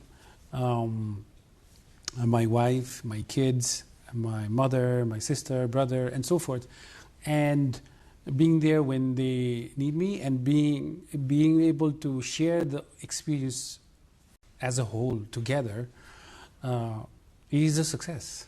Has it changed you a bit, the success that you've achieved in the last few years, especially after, let's say, the enlisting in the US stock exchange? Has it changed you personally? Has your life changed, or it's still the same? No, nothing has changed. It is still the same. There's been a bit of exposure here, and there's been news articles and whatnot, but no, nothing has changed on a day-to-day life. Well, Dr. Maske, being a Nepali citizen originally, Was it difficult or easier for you to work in the US, especially when you were trying to build up a business? US is a melting pot of pretty much all citizens around the world, of all ethnicity, races, and so forth. I went as a very young kid, right, right after high school, and it didn't make as much of a difference, especially when you are among the students who are all there to study. Nepal definitely has that charm for a lot of people, where they learn about Mount Everest, they learn about the culture here, and so forth. From a perspective of having deep roots and values that have been instilled to me by my mom and the family, has definitely helped, right? The transparency, truth, ethics, these are like hospitality, these are some of the values that you learn in Nepal when you grow up. And those have definitely helped me in a global world on being able to compete. So your roots have definitely helped you? Absolutely, absolutely. Nepali roots have absolutely helped me. We are just talking about the journey, the dedication, the hard work that Dr. Samir Maske and his team, the multinational team behind the success of the Fuse machine, put up in these 13 years for the investment in NASDAQ. Now, in the next part of our conversation, we talk about AI, which I am a novice in, and to much of our viewers might be more interesting because they are much into it. How would you define AI, the artificial intelligence, Dr. Maske, being a practitioner and in fact a person who has built up a business, a very successful one in it? How would you define AI? What exactly is AI? You can think of it as a machine that takes input, does a reasoning on it, and produces an output that is useful for humans. If I were to define it in the simplest form, that's what it would be. That reasoning system that sits in the middle, taking input and producing outputs that's useful for humans. Is it still an evolving technology, or it's at its peak? In the next 5 years, how would it evolve, if it's evolving? It is still very evolving. And the pace of evolution, or the change in AI and the tech behind AI, is unlike I've ever seen before. Right? Like, I did research in question answering system. The natural language processing world has been my life, from PhD to at IBM to teaching, all of that. But over the last 5 years, suddenly everything has changed in AI. A lot of things have changed. So the speed at which AI is changing is extremely rapid, and it will continue to do so. Definitely there is a little bit of overhype, where people think, like when I talk to some enterprise C-suite, they think, they may have heard and read and whatnot, and they think everything under the sun can be solved with AI, which is not the case. But it can do a lot at the moment. Where do you see the technology in the next 5 years? So, especially I'm asking you this question because there's a few people like me who do not have much information about AI. We fear as if it is going to replace human intelligence, or even job loss, or let's say loss of privacy. These are some of the issues that we basically fear. So is that a valid fear in us? Some of it could be valid from a perspective of, maybe not in 5 years, but in 10 years, are all the cars going to drive itself, right? And I was just in San Francisco recently, and that's already a reality there. It's already a reality. I ordered a Waymo, which is similar to Uber, but it's a driverless car. A car just came near me, the door opened, I sat inside, and it just took me a route, stopped and opened and got out. There was no driver. So now that tech is evolving very fast, and more cities are producing that. Now that could generate genuine questions to all the people who are making their livelihood based on driving cars or driving, like providing this. Or the Uber service, let's say, to be specific in the US. Now, should they be worried a bit? They are worried, because I had a very interesting conversation with some of the people in LA itself who are in this service. So they were pretty much worried, especially the diaspora, Nepali diaspora, or the people who are relying to that. So that could be a possibility? That could definitely be a possibility. So there are jobs where it could potentially be fully automated. But having said that, I would say AI brings in a lot of augmentation and efficiency gains, which will not necessarily replace the human, but produce a lot more efficient human, almost like a superhuman, where the person will be able to do more jobs in less amount of time. And that efficiency gains could impact overall economic output, which could then generate a lot more new kind of jobs, right? Like already there is prompt engineering, which does not exist before. AI audit, like auditing AI models, those kind of jobs did not exist. So there are new jobs already being created. So I think that will happen as well. How foolproof is it, Dr. Maske? Can we 100% rely on it? Foolproof as in, will it always be accurate? And I mean, depends on the problem that it is working on. Since you're talking about auditing, for example, so would it be 100% correct in that sense? At least probably, if you try to build an AI audit system at this point, it probably will not. And in many cases, it might never be 100%, because we as humans also make error.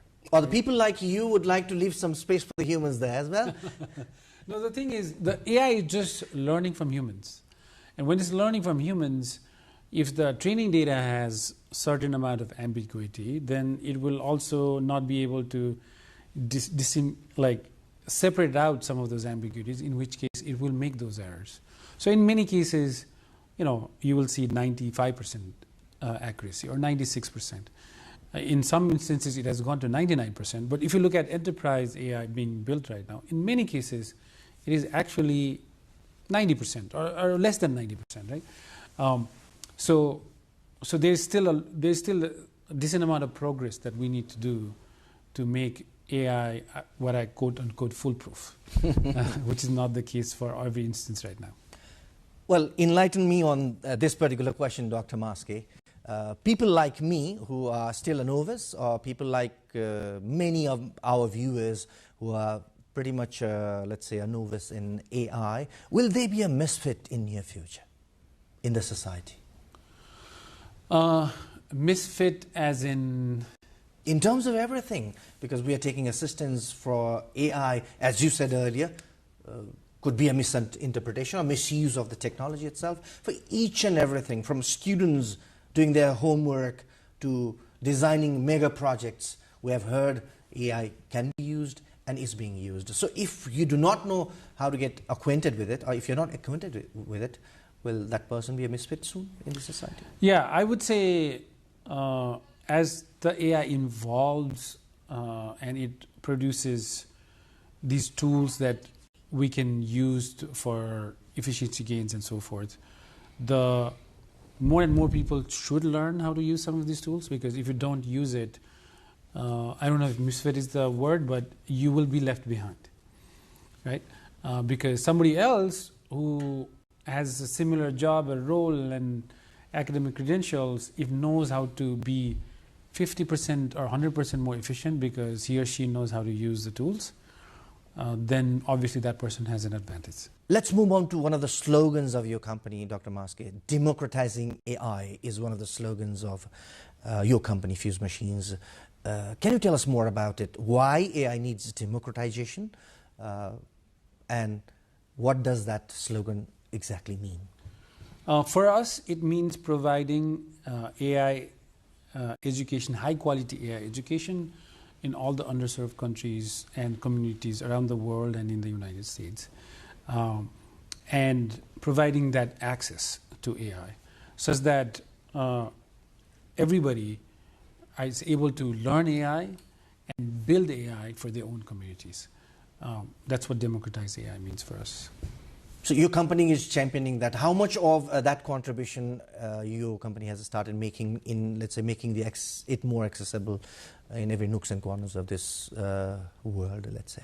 So we've been doing AI fellowship as part of the democratizing AI effort in Nepal, We've done in a few countries in Africa, we've done in Latin America, we've done in the United States. So we've been providing this free education as part of that mission and journey.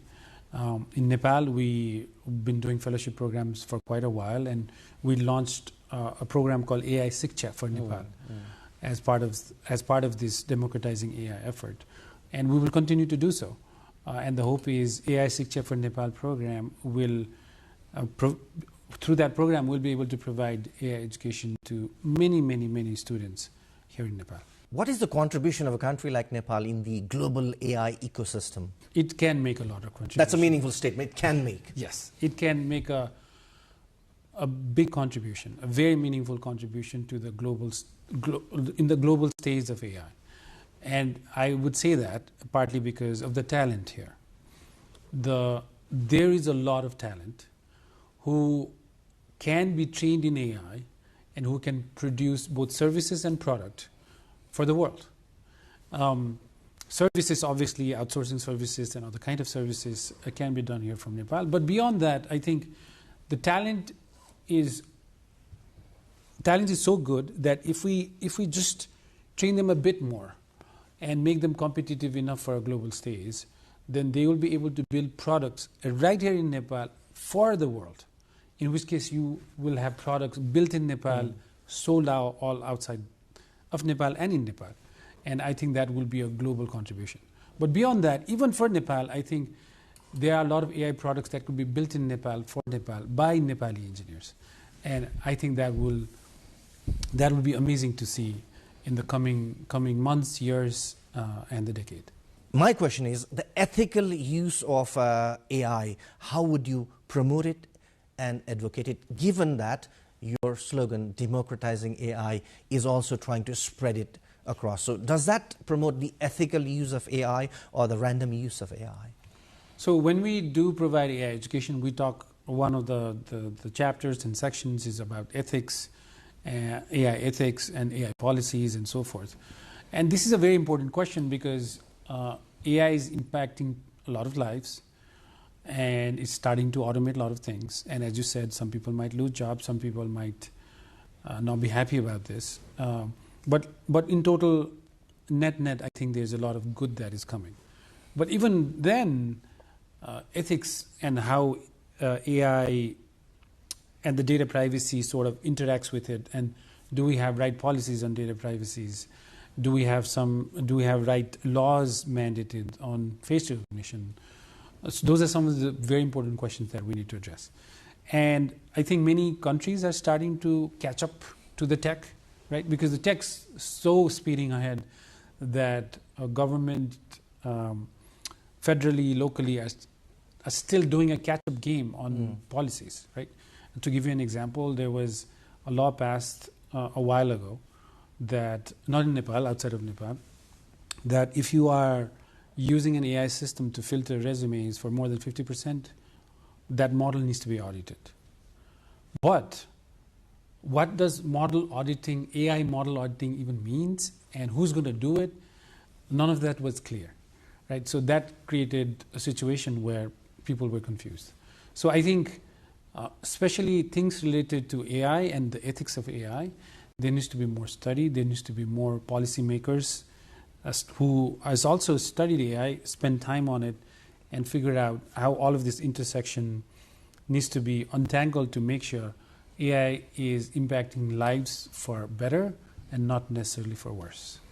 We see a lot of misuse of AI, let's say defaming someone, infringing into privacy of someone.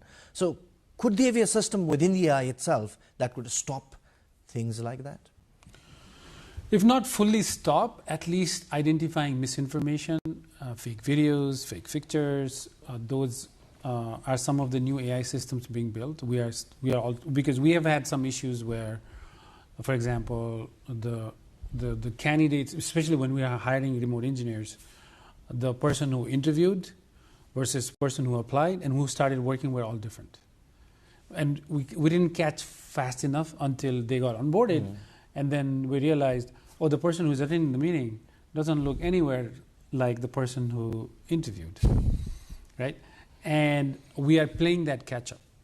And that playing that catch-up requires actually additional kind of AI systems, which will also help us to catch fake videos and fake interviewers, like job interviewers who are interviewing with generated faces in the interviews, and so forth. So to catch the systems, we need, it's the AI system generating the problems, but at the same time, we need AI systems to help us catch those problems as well. And that needs greater investment, as you said, greater enforcement.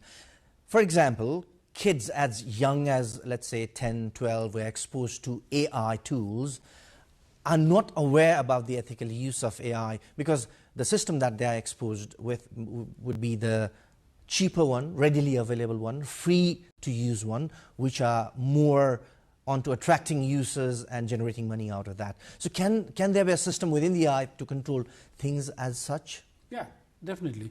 I think there is verification systems coming in place, and I think even the large language model systems like ChatGPT and others are coming up with a framework on how to give a safe access to kids of certain age, below 13, below 9, below 18, and so forth. So those could be built in. Very interesting conversation. We're talking to Dr. Samir Maske, founder and CEO of Fuse Machines, adjunct associate professor at University of Columbia, teaches artificial intelligence, which could replace you and I tomorrow unless we get to learn about it, unless we learn more and more about it.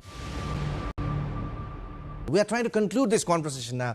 Dr. Samir Maske, what message do you have to the aspiring Nepali entrepreneurs who want to build businesses around AI, IT, and go globally as you? What I would say is, for aspiring entrepreneurs here, you have the talent, you have skills that are equally competitive to any other aspiring entrepreneurs around the world. And if you aspire to build an AI company, you should absolutely go for it and build it and start a dream here, but I'm pretty sure many will be able to take it to the global stage. So you should just absolutely go for it. Final thought on the political changes that the country has seen, if any you want to make? There's been a lot of changes over time, and some of the frustrations have boiled up to a level where it brought about this change, and this puts us at a beginning stages of being able to bring a new kind of processes, new kind of developments, and a new energy in the youth that hopefully will energize the whole government, and hopefully with the new election coming in, we'll have a new government set up that will work for all Nepali citizens for the greater good of Nepal. Dr. Samir Maske. Dr. Maske, it was a great pleasure for NTV World Studios to have you on Declassified. Wish you more luck, and maybe you would be able to make your company more global next time we meet again. Thank you so much for your time and your thoughts. Thank you so much. Thank you. Well, we had a very inspiring conversation with Dr. Samir Maske, the founder and CEO of Fuse Machines. Hope this conversation inspires all the budding entrepreneurs who would like to follow his footsteps, if not being better than what he has achieved so far. Well, do keep us following on our social media platforms, our Facebook page, our X page, our TikTok handle, and also on our website, www.ntvworldnepal.com. Until next time, from this episode of Declassified, bye-bye.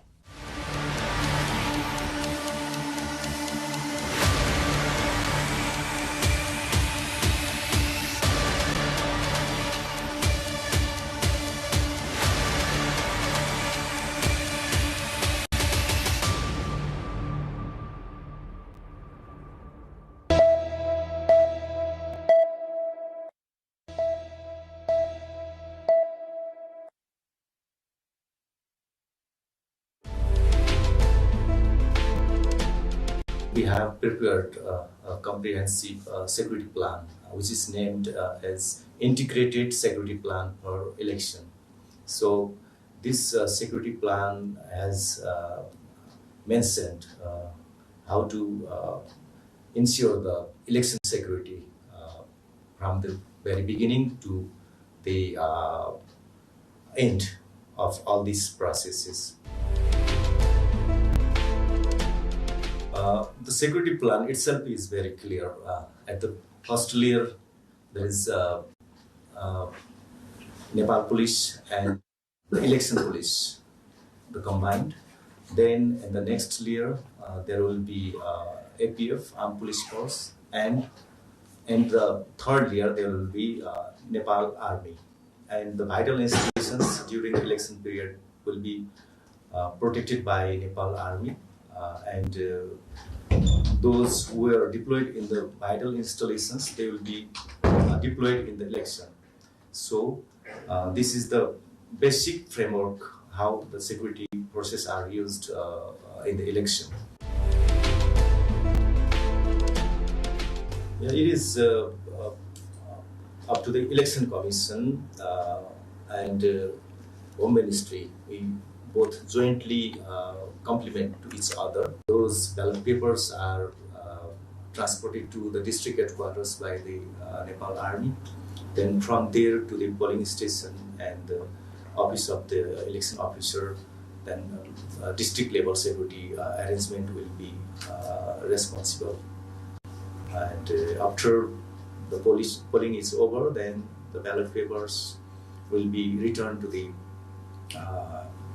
district headquarters, either or at the election officer's office. We have already instructed our security agencies that whenever the situation, we have to make sure that the situation will be not escalated, it will be prevented. So we'll be working out on the preventive phase. The priority is preventive phase. And if situation goes beyond this and it goes to controlling phase, then at that time as well, the use of force, the rules and directives regarding use of force and rule of engagement should be properly followed. And minimum use of force can be allowed, but excessive use of force is not allowed. The option could be in some situations to stop, to halt the election process there, and repolling will be arranged again. So election commission, it is ultimately up to the election commission who can halt the polling there and arrange repolling. Whoever is liable for this derailment of the election process will be investigated, prosecuted, and subjected to proper penalty as well this time.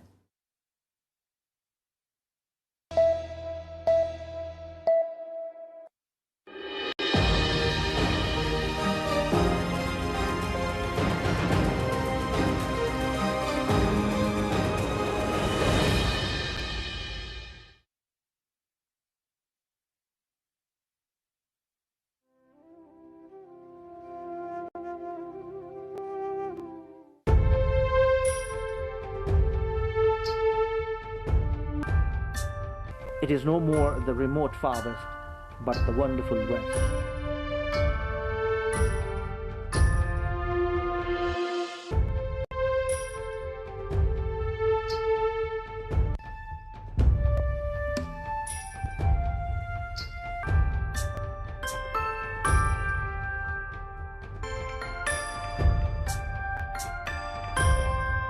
Nine districts are in the far west province, from the low-lying Tarai to the heightening mountains. Climatically, the province has all tropical weather conditions prevailing in Nepal. This makes the province a paradise for tourists of all interests.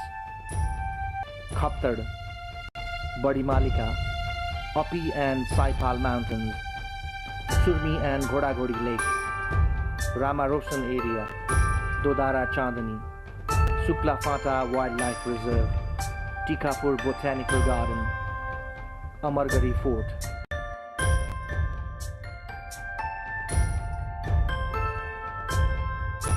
Dhangadi, the province headquarters, is the gateway to the state. The business hub of the far west region, Dhangadi, is becoming well equipped for political, trade and business infrastructures and other human resources.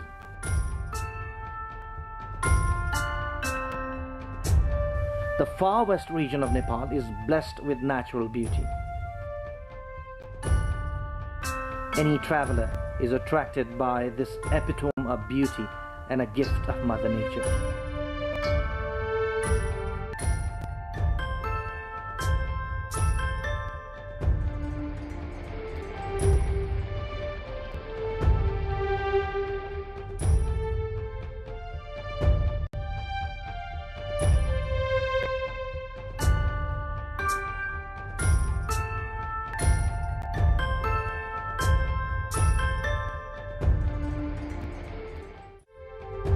In addition to the natural beauty of the region, you can see the human civilizations rich in culture and arts throughout the province.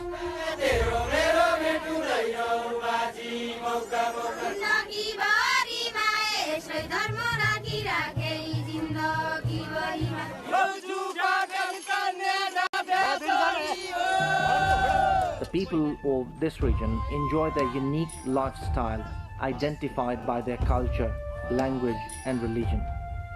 The far west region has the wealth of nature, culture and religious uniqueness to offer to every traveler. Kaptard. The Kaptard National Park, spreading across 4 districts of Doti, Acham, Bajang and Bajura of the far west province, is situated at an altitude of 3,000 meters above the sea level. The natural splendor and breathtaking views revealing geography's diversity is a sight to remember for every nature lover. This is the land of penance where Kaptard Baba lived for 50 years in his pursuit of knowledge and enlightenment. There are 22 Patans and the famous Triveni temple in Kaptard.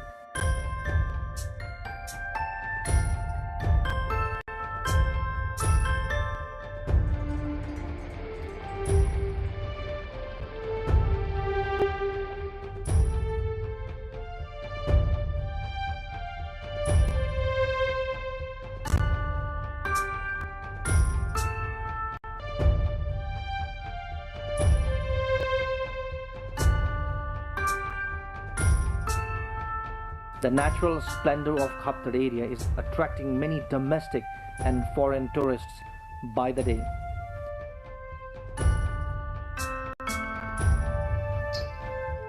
Trekking in the Kaptard region is a lifetime experience, especially with the numerous species of birds, wildlife, flora and fauna in the numerous trails. Kaptard is the meeting point of 4 districts, Doti, Acham, Bazan and Basura, a chaste land of Kaptard Baba, an important place for religious tourism. Special prayers and worship are offered in the place during the famous Dasara fair. Some of the major attractions in the region.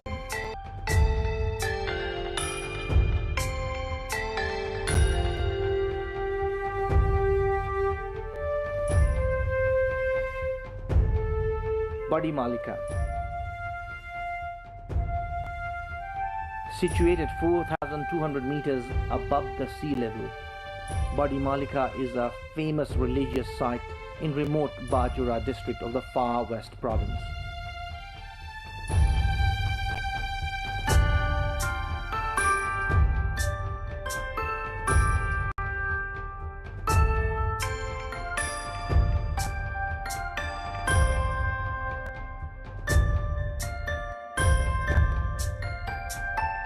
The annual fair on the occasion of Janai Purnima draws thousands of devotees at the Badi Malika temple.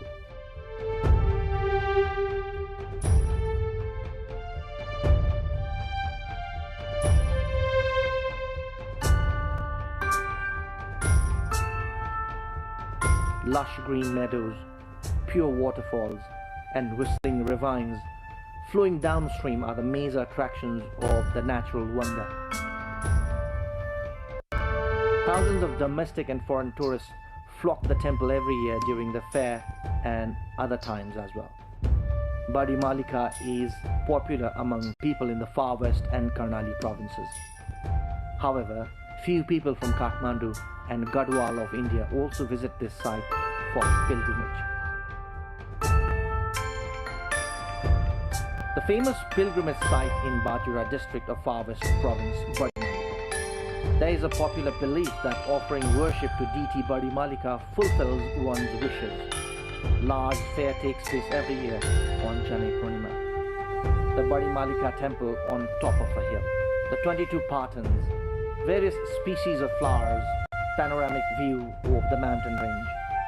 Only a few small tea shops are seen as amenities in this area. One can reach Badi Malika by taking a flight from Nepalganj to Kolti airport of Bajura. Day-long drive from Kolti followed by 3 days of walk.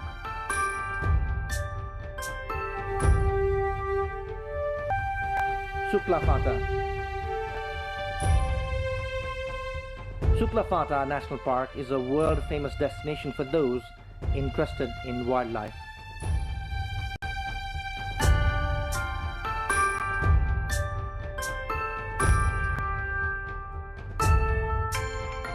The main attraction of the park is the large grassy meadows where the bara singers are seen in big numbers.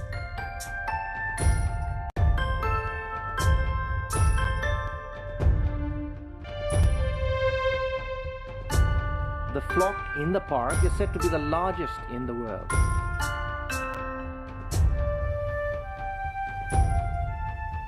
The park is home to 46 mammals, including endangered Bengal tiger, elephant, and anjir, and over 423 species of birds. The national park offers elephant ride and jungle safari to tourists as major recreational activities. The national park along Nepal-India border in Kanchanpur district is famous for watching wild elephants and barasingha, a heaven for wildlife enthusiasts. The attractions: grassy meadows, swamps and wetlands.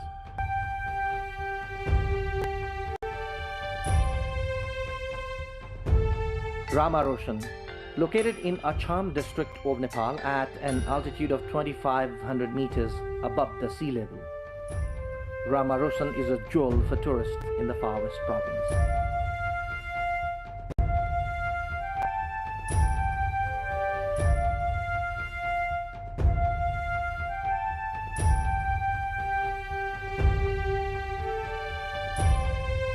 A place having 18 patch of meadows, locally known as Patans, is a major tourism destination.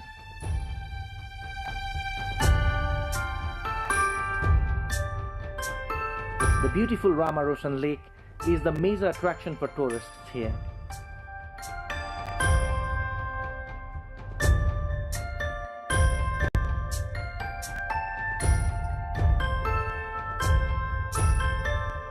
This area is the only habitat of national bird of Nepal, Daffy, or the Lophophorus.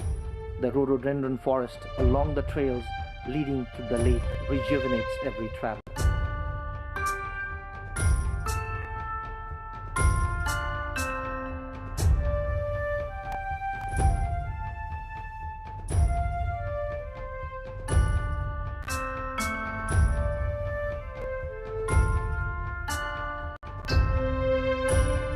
Amargadi Fort. Amargadi Fort is a historic castle in Amargadi municipality of Darildura. This fort is an important site of historical, archaeological, political, religious, social and cultural aspects.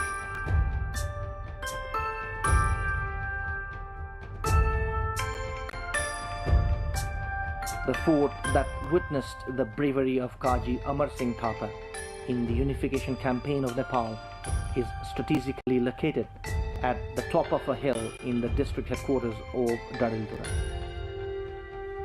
General Thapa established his administrative headquarters in the fort itself during the unification campaign.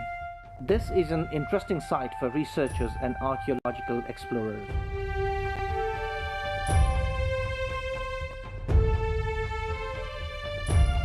Mostly domestic and Indian tourists visit this fort.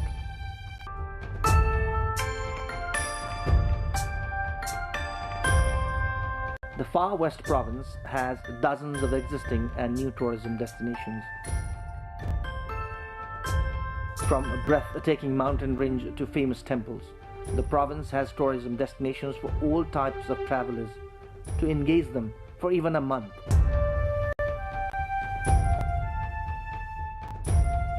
As many tourism destinations are in Far West province, so is the potential of the province. Most of the tourists in the province come for travel and research. However, lack of proper infrastructures discourage many enthusiasts.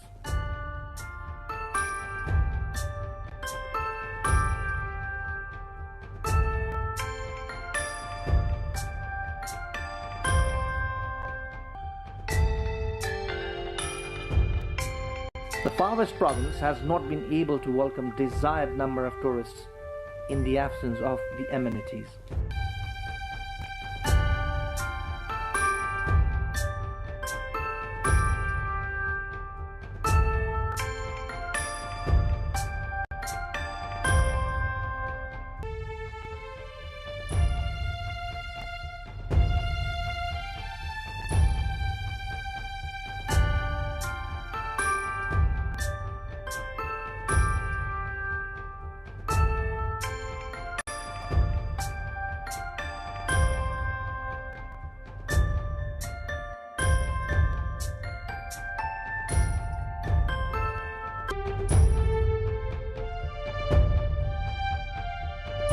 The number of foreign tourists entering Nepal via custom points in the Far West province has seen some increment of late.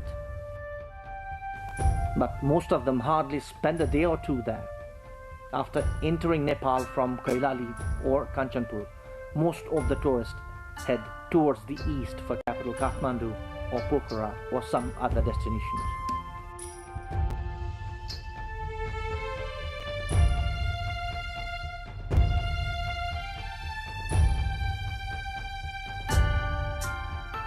After the centralized system of governance changed to federalism, the possibilities of development has increased with the full authority now in local levels.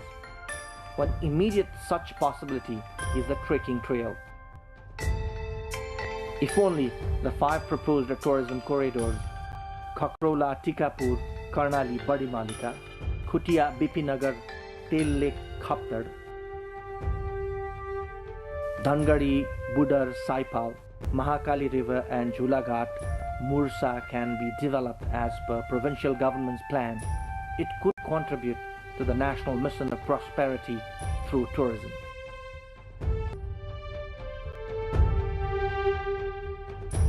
Many other destinations can be developed into touristic sites to welcome domestic as well as foreign tourists.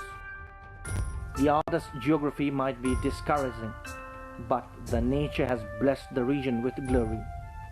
This is why tourism can be the base for prosperity for Far West province. It is no more the remote Far West, but the wonderful West.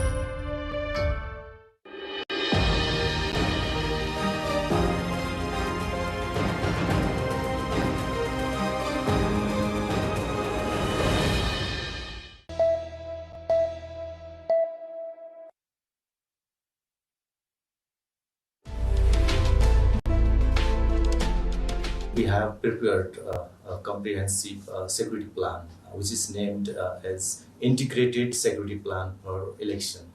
So this security plan has mentioned how to ensure the election security from the very beginning to the end of all these processes.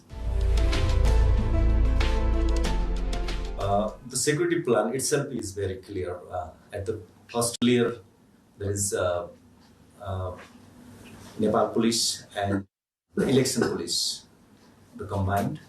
Then in the next layer, there will be APF, Armed Police Force, and in the third layer, there will be Nepal Army. And the vital installations during the election period will be protected by Nepal Army. And those who are deployed in the vital installations, they will be deployed in the election. So this is the basic framework how the security process are used in the election. Yeah, it is up to the Election Commission and Home Ministry. We both jointly complement to each other. Those ballot papers are transported to the district headquarters by the Nepal Army. Then from there to the polling station and the office of the election officer, then district level security arrangement will be responsible. And after the polling is over, then the ballot papers will be returned to the district headquarters, either or at the election officer's office. We have already instructed our security agencies that whenever the situation, we have to make sure that the situation will be not escalated, it will be prevented. So we'll be working out on the preventive phase. The priority is preventive phase.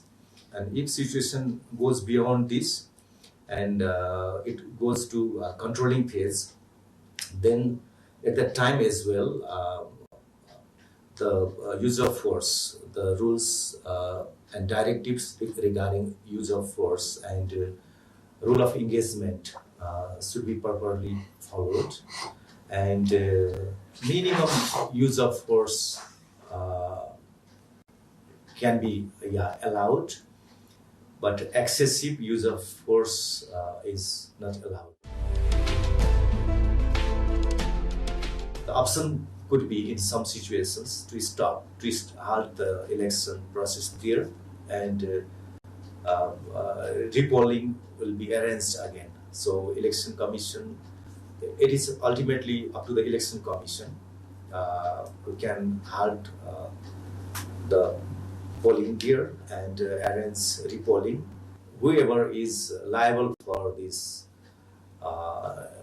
derailment of the election process will be investigated, prosecuted, and subjected to proper penalty as well this time.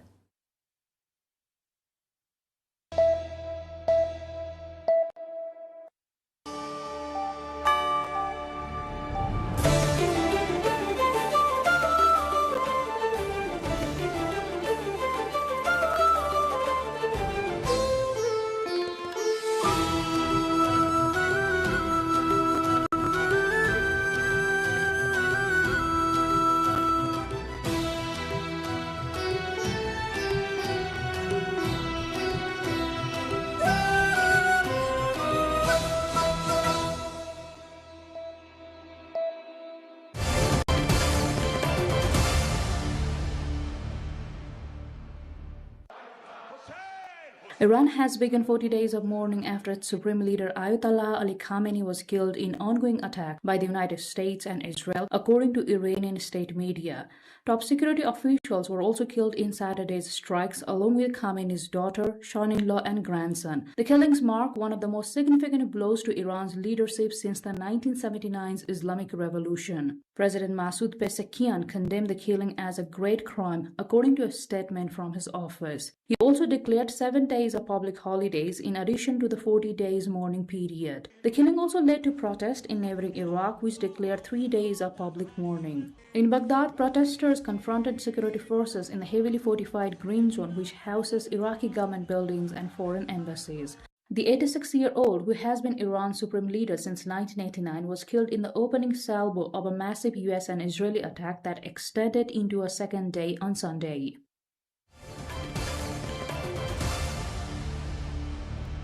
Massive clouds of smoke rose above the Iranian capital after several explosions were heard. The Israeli military said that it had begun striking targets deep inside Tehran a day after a joint US-Israeli attack that killed Iran's supreme leader Ayatollah Ali Khamenei. Iran is also carrying out attacks in retaliation for the US-Israel attack while vowing the most devastating offensive operation against US bases and Israel in retaliation. The development threatens to destabilize the wider Middle East, with retaliatory strikes reported in Dubai, Bahrain and other places with US military bases. Strikes have also been reported in Dubai, Doha and Kuwait.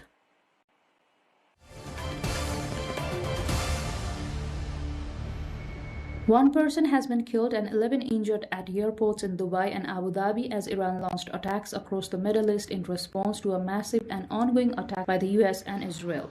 Dubai International Airport, the world's busiest by passengers traffic, was damaged in an incident that injured 4 staff, according to the authorities. Thousands of flights have been grounded to and from the region in one of the most serious disruptions to global travel since the COVID-19 pandemic. Also in Dubai, debris from an aerial interception caused a fire in a berth at the Jebel Ali deep sea port, the world's 9th busiest. Qatar, Bahrain, Jordan and Kuwait, all home to US military bases, said they have intercepted missiles fired towards them, but falling debris appeared to have caused widespread damage.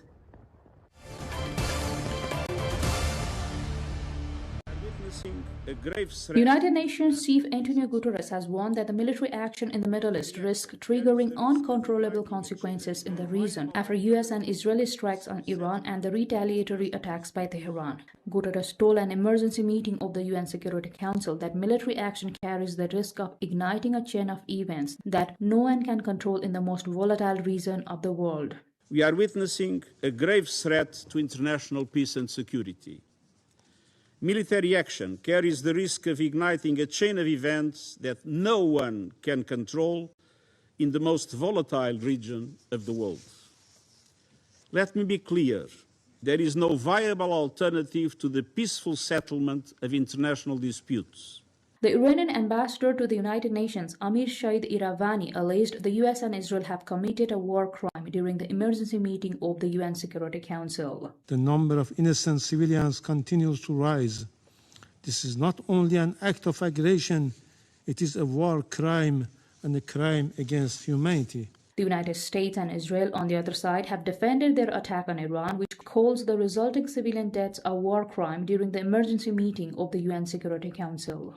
No responsible nation can ignore persistent aggression and violence. The regime in Tehran has led attacks that have cost American lives. Hundreds of U.S. Marines in Lebanon, thousands of troops in Iraq.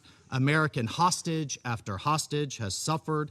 Our ships fired upon dozens of times in the Red Sea. Iran has armed and financed militant organizations that undermine lawful governments and destabilize an already fragile region. For 47 years, the Islamic regime in Iran has led crowds in chanting Marjbar Israel, Marjbar America. Mr. Iravani, do you want to translate these chants? Your leaders have been chanting it for years in public events, in your parliament. Marjbar Israel, Marjbar America.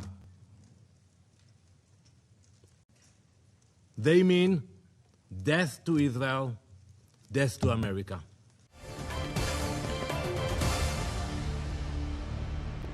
Belgium has seized a Russian-linked oil tanker believed to be a part of Moscow's so-called shadow fleet, escalating enforcement actions against vessels accused of circumventing Western sanctions. The tanker was intercepted during an overnight operation in the North Sea by Belgian special forces, authorities have confirmed. Foreign Minister Prévost said the ship is suspected of participating in efforts by Russia to bypass international sanctions imposed over the war in Ukraine. The shadow fleet refers to aging tankers operating under opaque ownership structures and alternative insurance arrangements to transport Russian oil outside the Western price cap system. Officials said an investigation is underway to determine the vessel's ownership, cargo documentation, and compliance with maritime and sanctions regulations.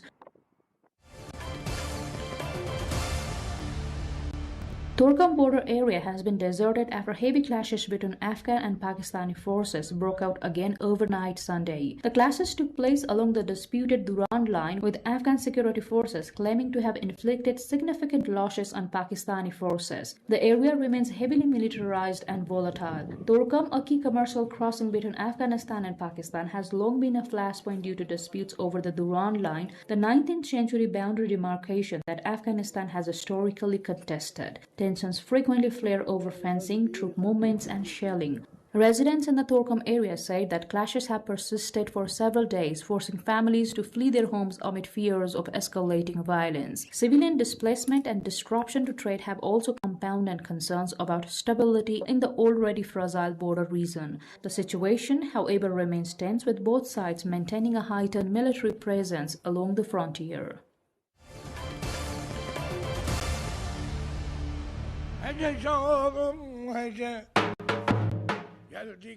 For 55 years, Hakan Ozbingol has risen at 3 a.m. during the Muslim holy month of Ramadan to shoulder his drum and walk the streets of Turkey's Istanbul, beating out a rhythm that signals the start of the pre-dawn meal before the daily fast. Ozbingol is among the city's traditional Ramadan drummers who wake residents for Shahur, the final meal consumed before fasting begins at dawn.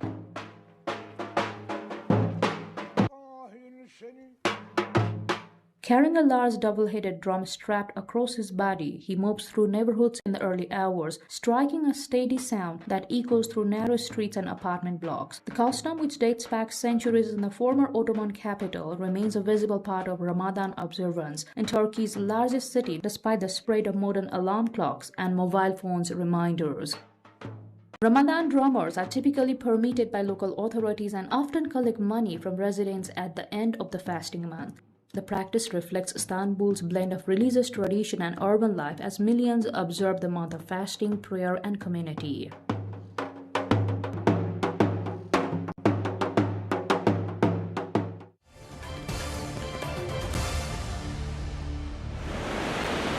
El Tunco Beach, a centerpiece of El Salvador's government-backed Surf City initiative, continues to draw surfers and tourists with its consistent waves and volcanic landscape. Located along the Pacific coast, the beach is known for its black sand and distinctive rock formations, which have helped establish it as a key destination in the country's growing tourism sector. Local businesses, including restaurants, budget and mid-range hotels, and nightlife venues, have expanded to accommodate increasing visitor numbers, contributing to the region's economic development. Officials say El Tunco exemplifies the country's strategy to leverage natural assets for tourism while promoting sustainable local growth, positioning El Salvador as a rising destination for international surf enthusiasts. Authorities report that visitors' numbers have steadily increased each year, highlighting the beach's role as a driver of regional economic and employment. Tourism officials are also implementing measures to manage environmental impact while preserving the area's natural beauty.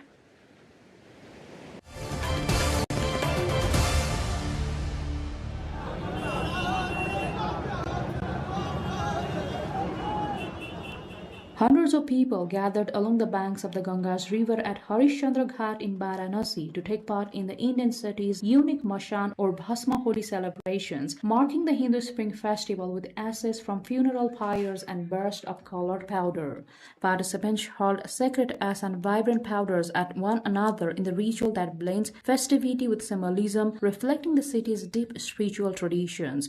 The event takes place at one of Varanasi's main cremation grounds, where funeral pyres burn regularly. The celebration precedes the main day of Holi, widely known as the Festival of Colors, which heralds the arrival of spring and signifies renewal and the triumph of good over evil. Varanasi, regarded as one of Hinduism's holiest cities, draws thousands of visitors during Holi each year. The Masan Holi ritual underscores the city's unique cultural identity, intertwining themes of life, death, and rebirth in a single public celebration.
The number of devotees collectively chanting, admiring and understanding these holy chants has reached 2 billion all across the world now. This implies that the population following Buddhism is increasing by the day. Buddhism rests upon the principle that one must be empathetic, kind, and exonerate towards all living beings.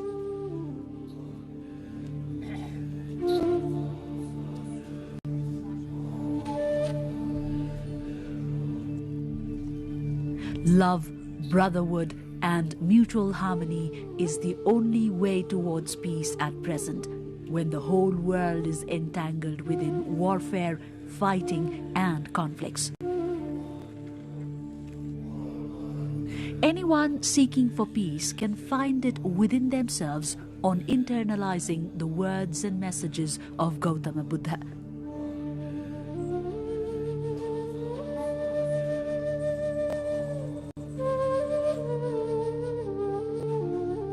Gautama Buddha, also known as the Light of Asia, established himself as the preacher of Buddhism and enlightened the whole world with his message of peace, awareness, kindness, and wisdom. Buddha sacrificed his whole life urging for the need of truth, justice, and altruistic feeling within mankind.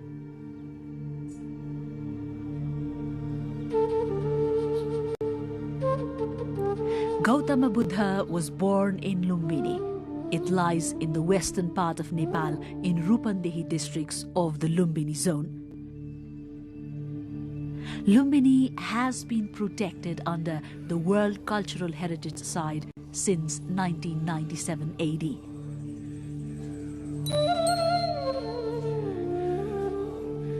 In the year 1896, the then senior officer of Palpa, Kharga Shamsher, and German expert Dr. A. Fuharer jointly carried out the work of archaeological excavation and investigation of Lumbini. After some period, archaeologists located the commemorative Ashok pillar erected by King Ashok of India during ancient period. With such facts coming in front, Lumbini caught attention of the people all around the world. Among the most significant heritages of Lumbini are Ashok Pillar and Mayadevi Temple. It is believed that Mayadevi gave birth to Siddhartha Gautam in 623 BC at the very spot where the temple is located at present. The then Mayadevi temple, however, remains only in the pictures and in imaginations. Renovation and repair works have already changed the original structure of the temple. Nevertheless, with the new structure, this temple has embraced a divine outlook in it. Not only the temple, but the whole Lumbini region is in the process of planned reconstruction and development. The visit of the then General Secretary of the United Nations Organization, U Thant, in the year 1967 brought together the notion of Lumbini Area Development Project. Under a master plan of the Japanese archaeologist Professor Kenzo Tange, the project was initiated in the year 1978. Lumbini Area Development Project Master Plan spreads in the area of 3 miles. Major attraction of this project is the Mayadevi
Ashoka pillar near to Mayadevi temple is believed to have been erected by King Ashoka in 249 BC during the 21st year of his enthronement. The Utkirna stone inscription engraved in this pillar in Brahmi script is a historical proof that Lord Gautama Buddha was born here. This is the most reliable historical and archaeological archive to learn about the birthplace of Lord Buddha as well as to explore Lumbini itself. A 5-stanza writing of 90 words written in Brahmi script, the first script that Buddha learned.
In the northern side of the Holy Garden, towards the center, lies the eternal peace flame, the peace bell, and a 3-kilometer long and 16-meter wide canal.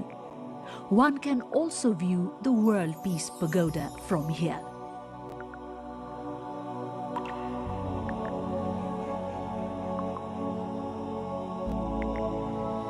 The canal divides the whole area into 2 sections.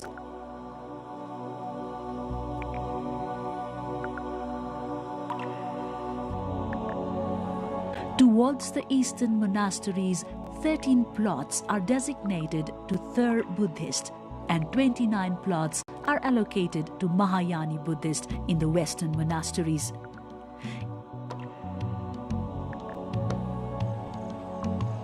In eastern region, various countries and Thur Buddhist organizations have constructed a number of monasteries following their native architectural texture. Myanmar, Sri Lankan, Indian, Cambodian and Thai government, including Nepalese, have constructed stupas and guest houses in these areas following the agreement with Lumbini Development Trust.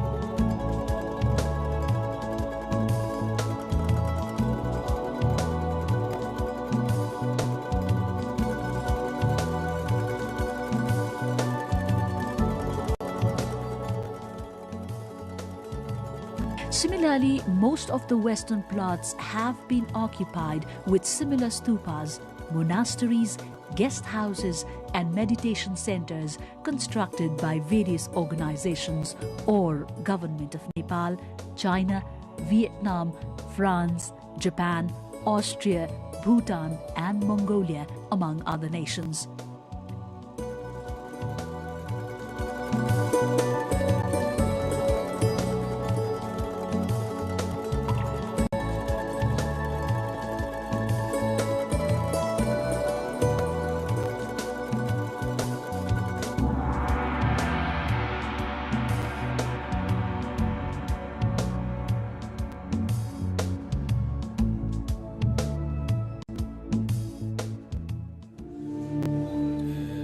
In these monasteries, Buddhists perform their regular worship, enchantments and meditations according to their own customs.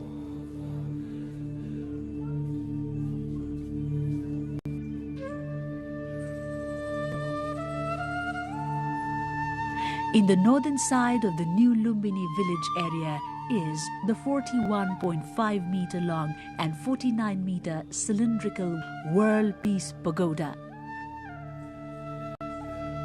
Fujiguru of Japan is said to have constructed similar pagodas in different locations all over the world during his journey of finding peace. World Peace Pagoda was designed by Japanese architect Dr. Minoru Ohuka. This pagoda came into operation since 1995. Built in traditional Japanese design, the upper part of this pagoda holds metallic artifacts exhibiting the birth of Lord Buddha.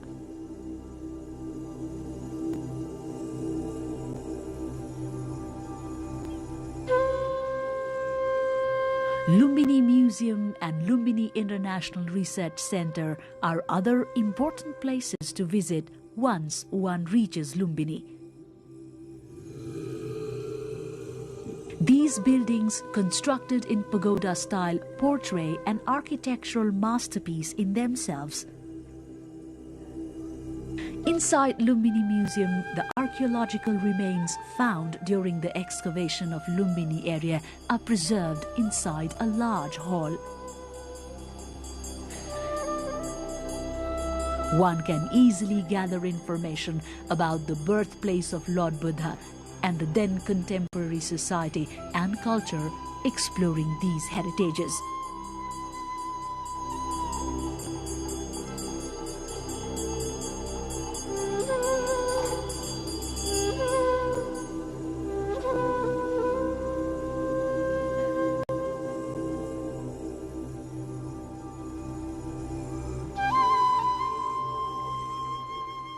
Within the building, designed by Professor Kenzi Tange himself, Lumbini International Research Center has been established. More than 3,500 research materials and texts on Buddha, Buddhism, history, philosophy, knowledge, and teachings of Buddha can be found here.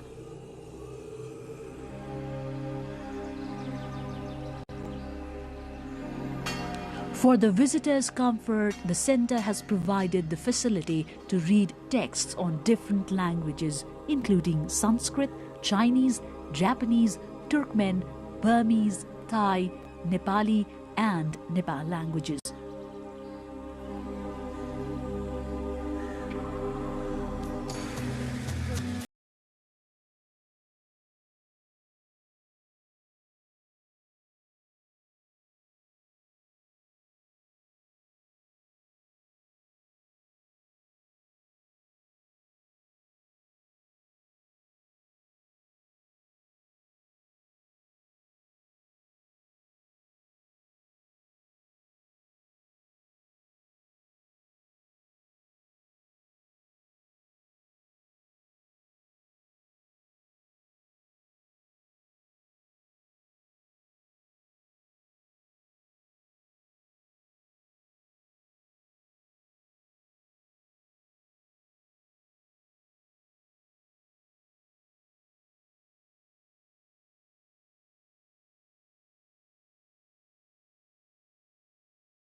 This palace is located around 27 kilometers far from Lumbini.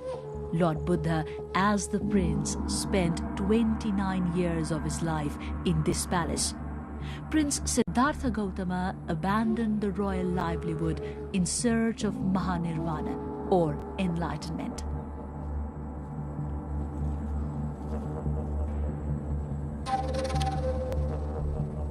In the year 1898 AD, Indian archaeologist P.C. Mukherjee, following the description of Chinese traveler Hu Yansanga, and unveiled the unknown facts about Tilaurakot after his 4-month-long research and excavation works. He mentioned that the Tilaurakot Palace stretched in the area of 1,700 feet north-south and 1,300 feet east-west direction, was surrounded by walls up to 8 to 12 feet. The main entrance gate had Buddha stupas and monasteries in both the sides. All these buildings are under excavation and protection at present. Mukherjee has also maintained that King Suddhodana ruled his kingdom from the same palace. Hence, no doubt remains on the fact that the present Tilaurakot was ancient Kapilvastu. Archaeological debris as well as ancient palace and east-west entrance constructed since 4th century BC to 2nd century BC can be observed vividly now as well. Another historical site of Lumbini is Kudan, also known as Lauri Kudan, around 28 kilometers southwest of Lumbini.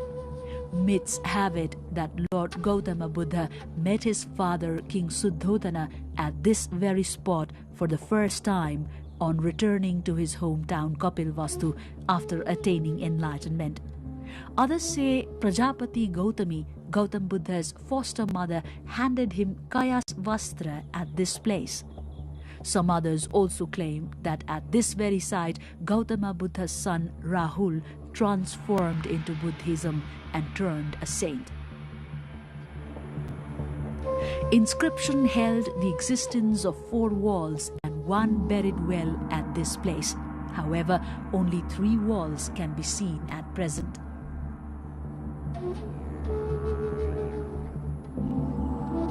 According to Dewala Mitra, on the southern side of this lies 1 rectangular wall, and another wall has a snake temple on the top of it. In the largest wall, located at northeast direction, idol of Lord Shiva and the remains of other idols can be seen at the top.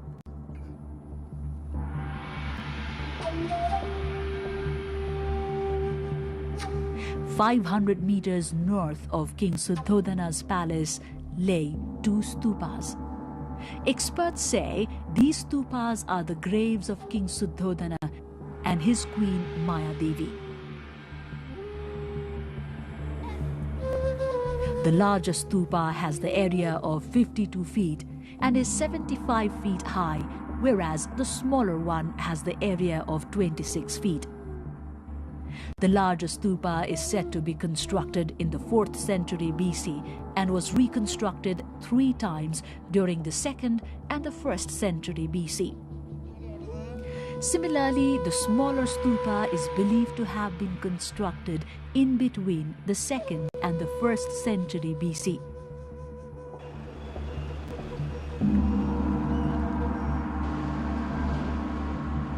Devadaha, that lies in Bhawanipur of Rupandehi, is said to be the maternal home of Siddhartha Gautama. Inscriptions say that Siddhartha Gautam spent 7 years of his childhood in Devadaha. Also, it is believed that he, upon attaining enlightenment, paid a visit to Devadaha.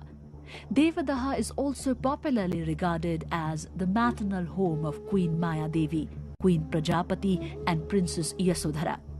10 idols are established in a single row in the eastern wall. However, the structure of all other idols besides one of the sun god in the center is unclear. This place, serving as an open museum, still needs a rigorous research and study to explore more about Kolia Kingdom. Ramgram Monastery has been constructed in the sidelines of Jharahi River towards 4 kilometers southeast of Parasi of Nawalparasi district. 7 meters in height, this monastery was constructed, establishing one metallic remains of Lord Buddha in its base. This monastery is one among the 8 monasteries constructed worldwide with the metallic remains in their base. This monastery was constructed upon the order of the king of Ramgram. He was the 8th king to receive the remains of Lord Buddha. Buddhist religious texts say that King Ashoka was in his mission of collecting remains of Lord Buddha from all 8 monasteries to construct the 84,000 stupas. But he was not allowed to extort the remains of Lord Buddha from Ramgram Monastery. Around 9 kilometers north from Tilaurakot lies a pond named Sagarwa or Lambu Sagar. The pond has high significance with regard to its archaeological value. This pond is popularly recognized as the spot where Koshal rural king Naresh Birudhak killed the thousands of Shakyas at the same time during the 5th century BC. Inscriptions have it that this pond extends 1,059 feet towards the length and 225 feet towards the breadth and was discovered in 1895 AD. However, only few remains and a mark of the pond can be traced here at present. Gotihawa is renowned as the birthplace of Manushi Krakuchandra Buddha. It is also said that Krakuchandra Buddha met his father at the very place after attaining nirvana. Debris of Ashoka pillar, ancient well, bricks and other remains can be retrieved in the buried form from here.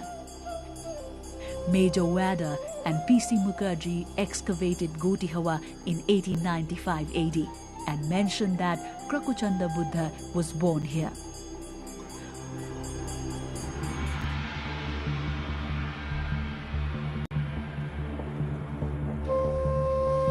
Araurakot is an ancient town situated 8 kilometers northeast of Taulihawa. Araurakot is regarded as the location of Kanak Muni Buddha, but scientific research is necessary to trace further facts of this town.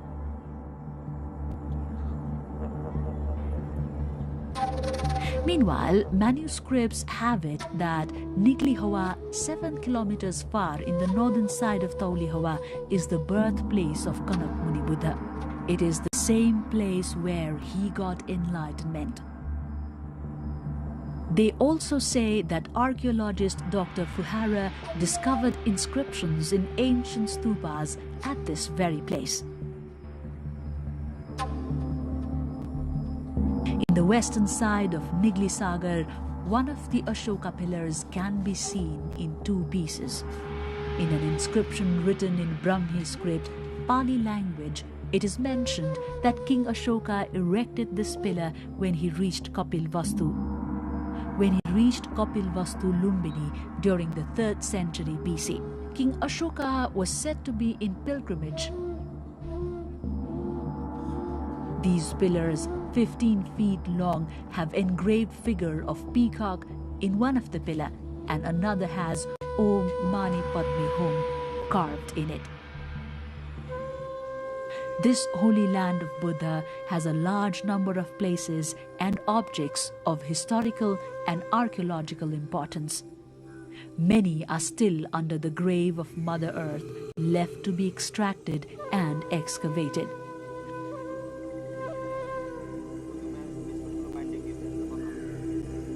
After watching this documentary about Holy Land of Lord Buddha, you need not reach far to realize peace. Reaching this sacred birthplace of Lord Buddha will be enough to experience eternal peace. This holy land is the source of world peace.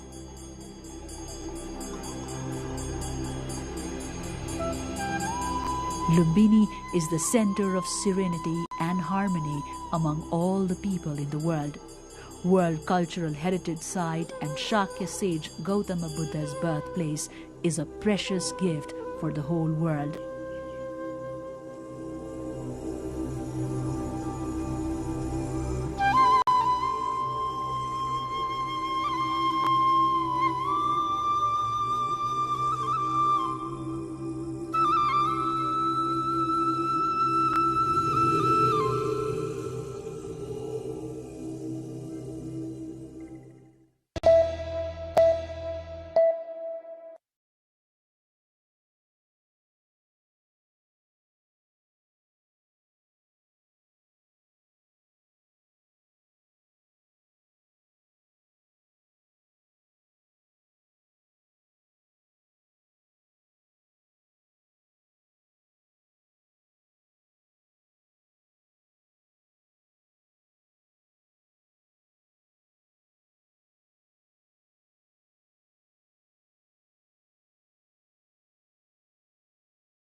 जानुभएको छ म पनि पुगेर आएँ दुधकुण्ड असाध्यै पवित्र स्थल यो हिमाल काखमा रहेको तीर्थस्थल हो पुण्यस्थल हो देवस्थल हो र त्यहाँ चाहिँ एकचोटि पुग्नै पर्दो रहेछ त्यहाँ पुगेर जुन आनन्दको अनुभूति हुन्छ त्यो चाहिँ कहीँ पनि पाइँदैन भन्ने चाहिँ महसुस भएको आनन्द लाग्यो मस्त लाग्यो अनि यो ठाउँमा चाहिँ आएर तपस्या गरेर बस्नु जस्तो लाग्यो मलाई एकदमै राम्रो लाग्यो हैन प्रकृतिले दिएको रमणीय तीर्थस्थल हैन जो कोही पनि एकचोटि चाहिँ यहाँ आएर एकचोटि भ्रमण गरेर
Heaven above and angels below.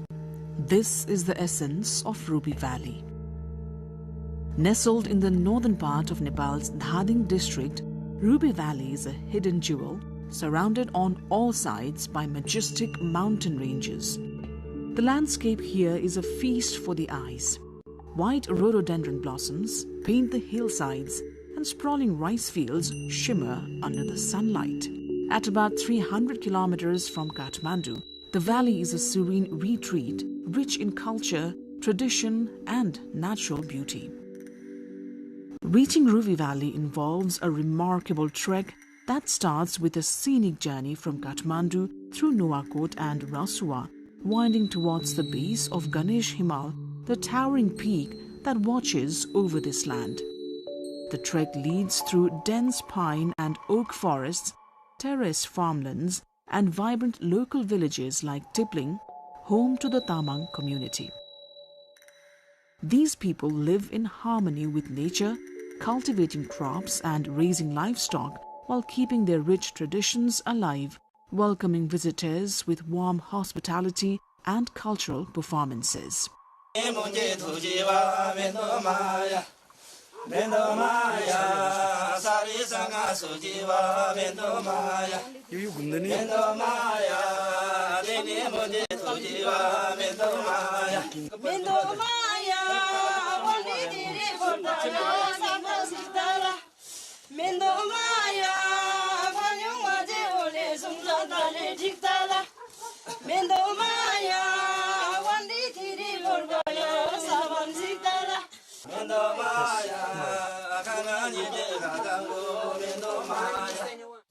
The striking Pangsang Pass at 3,800 meters marks a stunning milestone on the route, offering panoramic views of the green-clad hills and distant Himalayan ranges.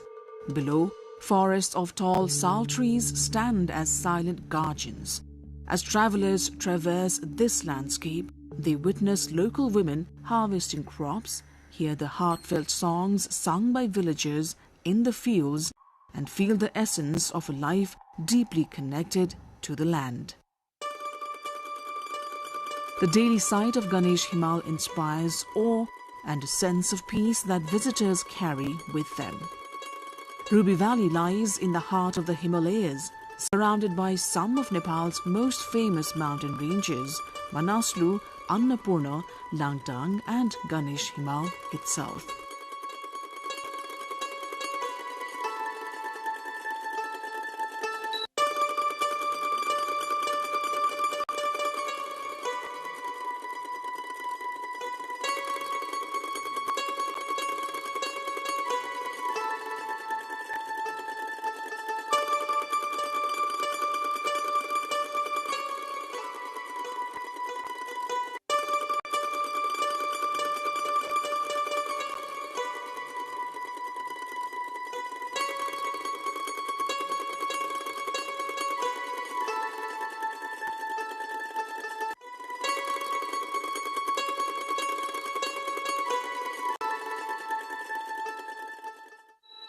This geographic embrace creates breathtaking scenery at every turn.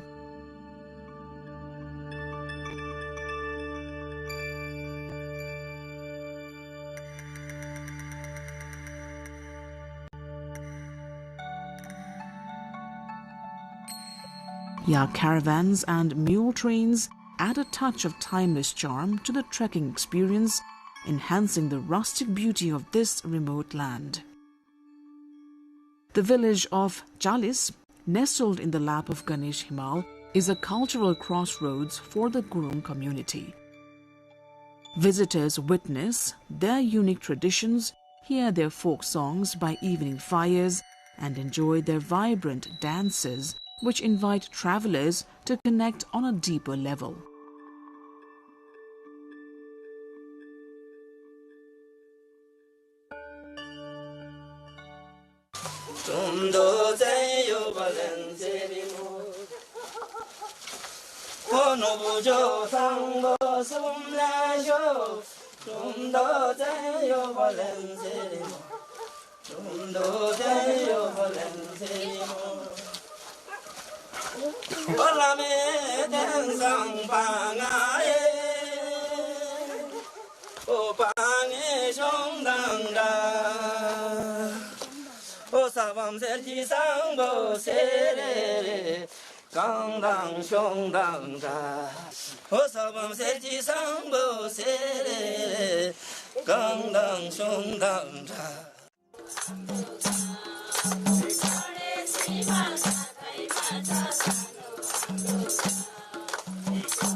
The journey continues beyond the villages to sacred sites like Tatopani Kunda, where natural hot springs offer spiritual purification and healing waters believed to renew body and soul.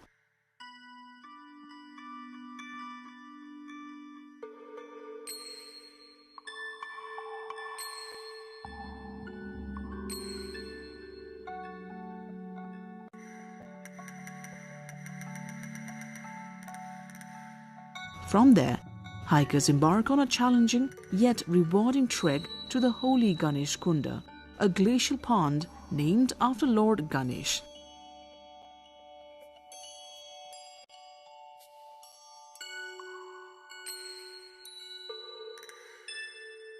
This pristine water body mirrors the majestic peaks around it, creating an ethereal panorama that captivates all those who visit.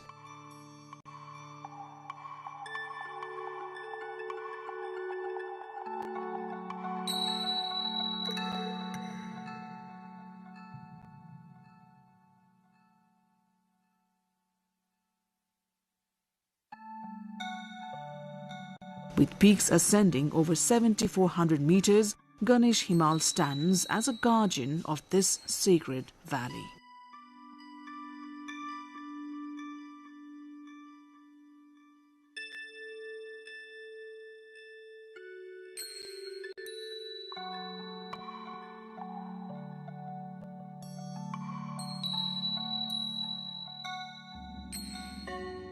Ruby Valley is more than a destination.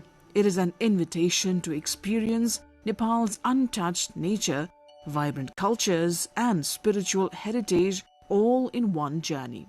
For those seeking a unique adventure off the beaten path, Ruby Valley offers an unparalleled blend of breathtaking landscapes.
Iran names interim leadership council after death of supreme leader.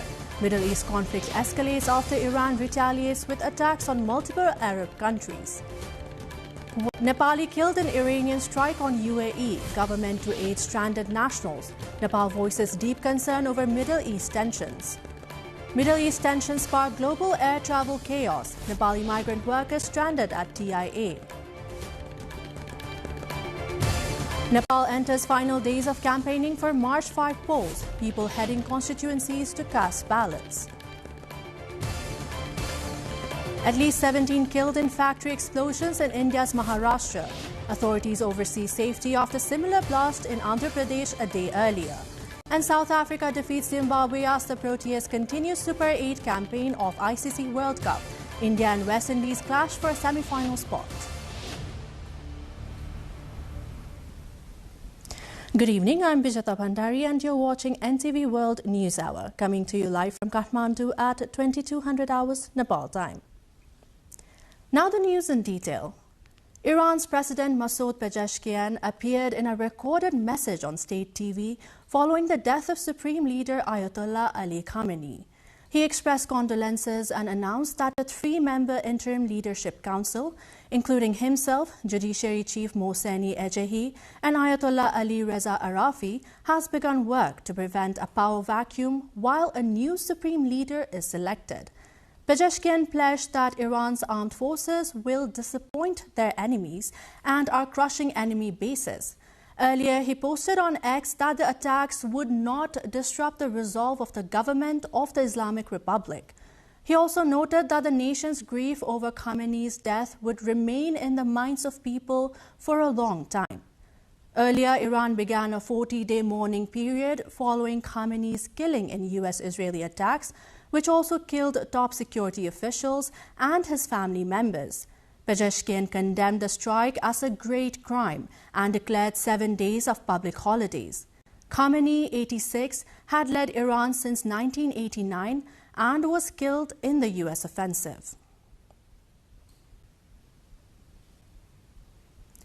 The Middle East is facing a major escalation after the United States and Israel launched strikes on Iran, killing Supreme Leader Ayatollah Ali Khamenei and several top security officials, including members of his family.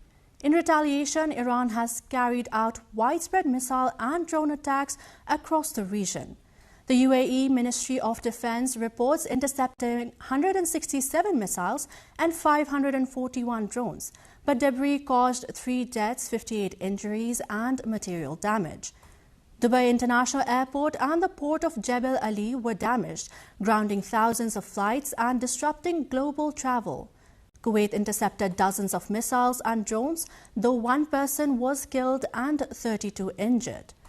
In Israel, an Iranian missile struck a residential area in Beit Shemesh, killing at least 8 people and collapsing a building where civilians were sheltering. Meanwhile, Iran's Islamic Revolutionary Guards Corps claimed they targeted the USS Abraham Lincoln with ballistic missiles, though the US has not confirmed the strike. The regional defenses remain on high alert as tensions continue to threaten broader instability across the Middle East.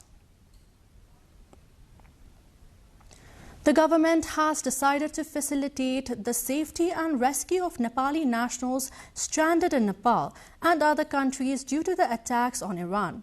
At a cabinet meeting held this evening, it was decided to ensure proper security and holding arrangements for passengers stranded in transit at Tribhuvan International Airport and other international airports after flights were cancelled due to the unrest. Foreign Minister Balananda Sharma said the government will direct concerned embassies and diplomatic missions to arrange secure accommodation for affected passengers in countries where the flights are currently suspended. नेपालबाट बाहिर जाने विदेशी कामदारहरूलाई चाहिँ नि सर्वप्रथम नेपालकै अन्तर्राष्ट्रिय एयरपोर्टमा परेका समस्याहरूबारे यहीँ नै समाधान भइसकेको छ र यसलाई चाहिँ नि श्रम मन्त्रालय, पर्यटन मन्त्रालय र परराष्ट्र मन्त्रालय 3वटा मन्त्रालयले सहकार्य गरेर यहाँको समस्या समाधान भइसकेको छ र ट्राभल एडभाइजरीहरू प्रकाशन भइसकेका छन्। ट्रान्जिटमा परेका नेपाली कामदारहरू र प्यासेन्जरहरूलाई हरेक देशका राजदूतावासहरूका राजदूतहरूलाई चाहिँ नि समन्वय गरेर उहाँहरूलाई सम्पर्कमा आएर उहाँहरूलाई गन्तव्यमा पुर्याउने अथवा जान नसक्नेहरूलाई चाहिँ नि होटलमा छन् भनेदेखि सम्बन्धित व्यवसाय दिने कम्पनी अथवा एयरलाइन्सहरूले चाहिँ रेखदेख गर्ने गरी समन्वय भइसकेको छ। सबै एयरपोर्टहरू बन्द भएको हुनाले कसैलाई फर्काउन पनि सकिँदैन, अगाडि लान पनि सकिँदैन। अहिले जहाँ छ त्यहीँ नै सेफ्टी र सिक्युरिटी दिएर राख्ने मात्र प्रबन्ध भएको छ।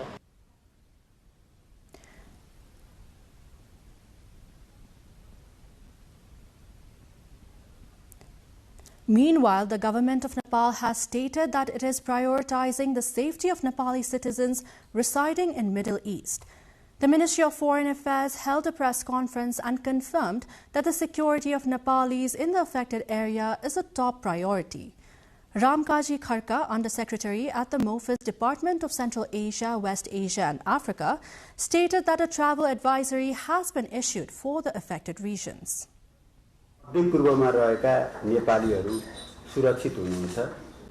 मध्यपूर्व स्थित विभिन्न मुलुकमा रहेका 10 वटा नेपाली नियोगहरू त्यहाँ रहेका नेपाली कम्युनिटीहरूसँग निरन्तर सम्पर्कमा हुनुहुन्छ। उहाँहरूको अवस्था बुझिरहनु भएको छ र परराष्ट्र मन्त्रालयमा रिपोर्ट गरिराख्नु भएको छ। Under-Secretary Kharka said in Iran there are 10 Nepalis, of whom 4 have returned to Nepal and 6 remain. Similarly, the ministry reported that around 6,500 Nepalis are working in Israel.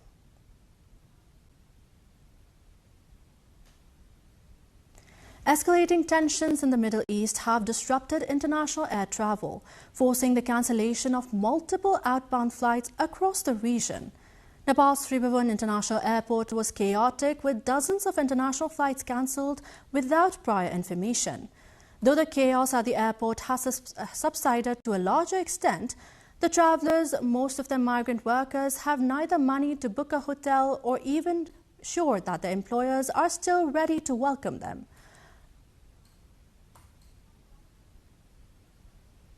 We will look into this and more on our Issue of the Day segment. With elections in Nepal just days away, the federal capital is witnessing a noticeable exodus. People are heading back to their hometowns to exercise their franchise right to vote. Major transit points, including New Bus Park, Kalanki, Koteshwar and Balkhu, are crowded with travellers. According to Kathmandu Valley Traffic Police Office, nearly 300,000 people have left the valley over the past week. Normally, around 80,000 commuters travel in and out of Kathmandu weekly, but the election season has caused this number to rise. Election and more in our cover story later today. Meanwhile, a blast at an explosives factory killed at least 17 persons and injured 18 others on Sunday, officials in the western Indian state of Maharashtra said. The accident happened in Nagpur, about 800 kilometers from state capital Mumbai. Maharashtra State Chief Minister Devendra Fadnavis informed rescue operations have been accelerated. An investigation has been ordered into the incident. On Saturday, 21 people were killed in an explosion at a firecracker factory in the southeastern Indian state of Andhra Pradesh.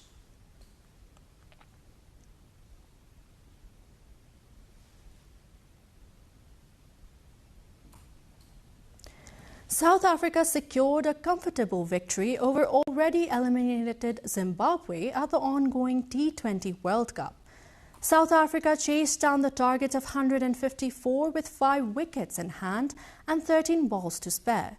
Zimbabwe posted 153 for 7 in the 20 overs, setting a modest total that the Proteas chased efficiently, finishing at 154 for 5 in 17.5 overs. The win confirms South Africa's dominance in Group 1, having already secured a semi-final spot along with England and New Zealand from Group 2. Meanwhile, India and West Indies are facing off in a high-stakes match. The match is underway at Eden Gardens, Kolkata, with both teams aiming to secure a semi-final berth. Both sides entered the Super 8 stage with perfect group stage records, but suffered defeats against South Africa before comfortably defeating Zimbabwe. Escalating tensions in the Middle East have thrown international travel into disarray, stranding Nepali migrant workers at Tribhuvan International Airport after multiple outbound flights were abruptly cancelled. With little money and uncertain job prospects, many now face an anxious wait as the crisis deepens. Let's take a look at this on our Issue of the Day segment after this break.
Welcome back. You're watching NTV World News Hour. On to our issue of the day segment. Escalating tensions in the Middle East have disrupted international air travel, forcing the cancellation of multiple outbound flights across the region. Nepal's Tribhuvan International Airport was chaotic, with dozens of international flights cancelled without prior information. Though the chaos at the airport has subsided to a larger extent, the travellers, most of them migrant workers, have neither money to book a hotel or even sure that the employers are still ready to welcome them. Sabika Shrestha brings the scenes from the TIA in Kathmandu.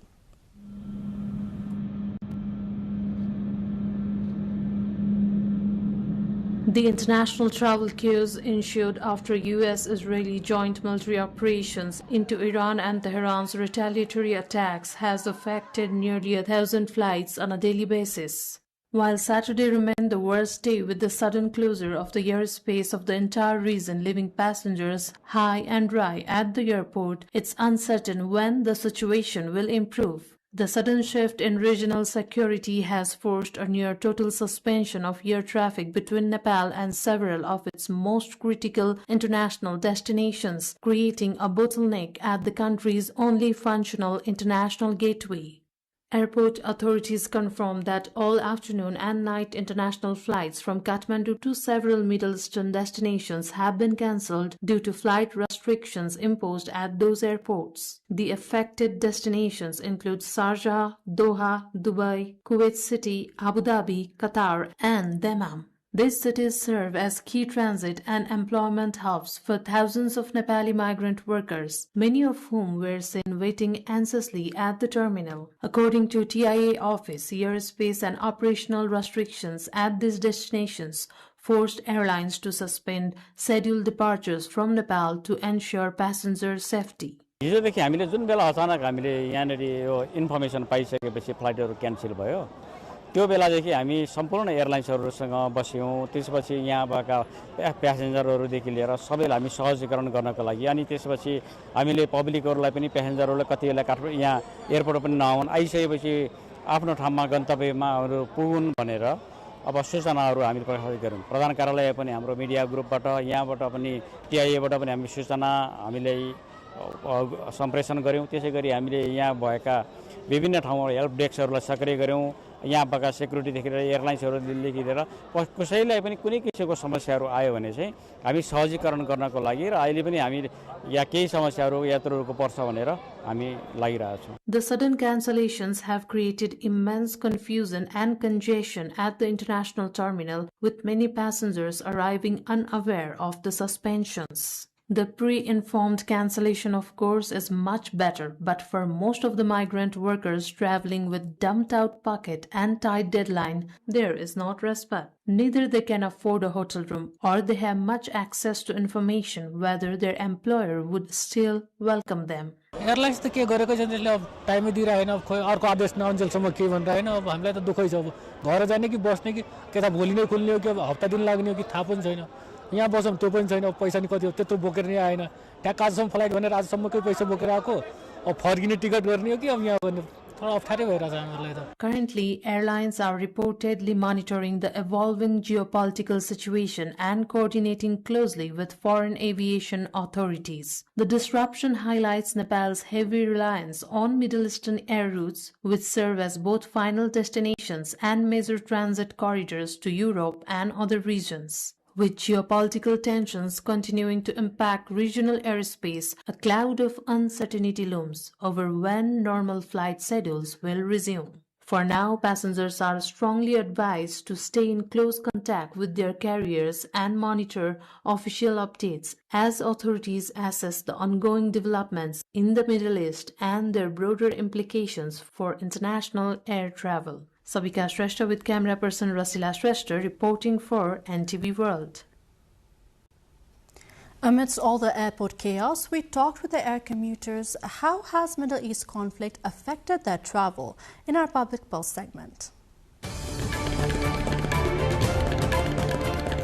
I'm not having any fear of traveling, but I'm just worried about all the people of this world, because what is happening, I don't think it's good for the mankind. So that's why we are obviously worried, because it's harming lots of people and it should stop immediately. हामी पोखरा देखाउनका आएको विदेश खाडी मुलुकमा कमाउन जान भनेर अब हिजोकै दिनमा फ्लाइटकै दिनमा हामीलाई थाहा भयो कि पहिल्यै थाहा भएको भए पनि हामी घरबाट निस्किन्थेनौँ। आएर काठमाडौँ जस्तो शहरमा आएर हामी अलपत्र भएर बसिएको छ। घर जाउँ भने भरेभरि खुल्छ कि भन्ने हामीलाई आशा पनि छ। यहाँ बसेर फेरि काठमाडौँ ठाउँमा बसेर खानालाई नै हामीलाई गाह्रो परिराखेको छ। यहाँ आएर बुझ्दाखेरि कोही थाहा छैन भन्नुहुन्छ कि खुलेर जान पाएन्थ्यो कि बन्दै छ अरे भनेर हप्ता 10 दिनको थाहा पाए हामी घर गइन्थ्यो। अब 2-4 दिनपछि फेरि चुनावको अवस्थाले बन्द हुने छ। हामी त अलपत्र परेर बसिया, न खानाको टाइम टेबल पनि मिलेको छैन, बस्न पनि कुकुर बिरालोले बसिया काठमाडौँको ठाउँमा दुःख पाइएको छ। हामीले कन्ट्याक्ट नम्बरहरू पाएको छैन। भोलि फ्लाइटहरू हाम्रो क्यान्सल भयो, हामी कोसँग कन्ट्याक्ट गर्नुपर्ने हो, हामीलाई त्यो कुराहरू केही जानकारी छैन हैन। हामी धेरै ठाउँ घुम्यौँ, हामीलाई गाह्रो भइरहेछ। गन्तव्यमा तोकिएको टाइममा पुग्नुपर्छ। कम्पनीमा पनि मानव कसैको कम्पनीले टिकट दिएको हुन्छ, त्यो टिकट रिसेड्युल हुँदैन, फेरि आफ्नै टिकट काट्नु पर्यो। अब यहाँबाट आज टिकट क्यान्सल भयो भने भोलि आफ्नै टिकट काट्दा फेरि 50-60 हजार नेपाली लाग्छ। 50-60 हजार नेपाली भनेको एउटा नर्मल नेपालीको 1-2 महिनाको कमाइ हो, खाडीतिर काम गर्ने नेपालीहरू। सोद्धाखेरि भन्छ आज फ्लाइट हुन्छ, भोलि फ्लाइट हुन्छ, पर्सि फ्लाइट हुन्छ। यहाँ अहिलेसम्म फ्लाइटै भएको छैन। कसरी घर जाने, कसरी खोलिदिने पनि पैसा छैन। यहाँको म्यानेजरसँग सोद्धाखेरि पनि उहाँले केही सल्लाह दिनुभएको छैन। कसैले पानी पनि सोधेको छैन। यत्रो नेताहरू भोटको चुनावको लागि भोट नमाग्दैछ। एउटा पनि नेता यहाँ एयरपोर्टमा अहिलेसम्म आएको छैन कि यहाँको जनताहरूलाई के दुःख छ, के सुख छ सोध्नु पर्यो। सोधपुछ के पनि छैन अहिलेसम्म। ट्राभल अब एकदमै गाह्रो छ हैन। धेरै ठाउँमा पनि बन्द भइरहेको। आज थियो खासमा फ्लाइट चाहिँ हैन, क्यान्सल भयो। क्यान्सल भएर उताबाट नि उता बुझ्दाखेरि उताबाट फेरि म्याथ थपिदियो, यहाँबाट नि भोलि हुन्छ भन्ने कुरा भयो। त्यही भएर वेटिङमा छु, अब के हुन्छ।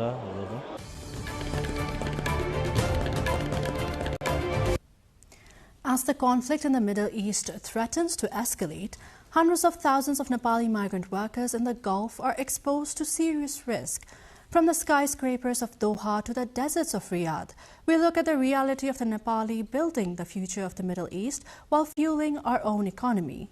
Subeksha Rajak brings more. The Gulf is no longer just a workplace for millions of Nepalis. It is the second home. According to government data, over 2.1 million Nepalis live and work across the 6 Gulf Cooperation Council GCC member states at present. The big three, Qatar, Saudi Arabia and the UAE, collectively host over 1.5 million of our workforce, with the UAE attracting the most these days.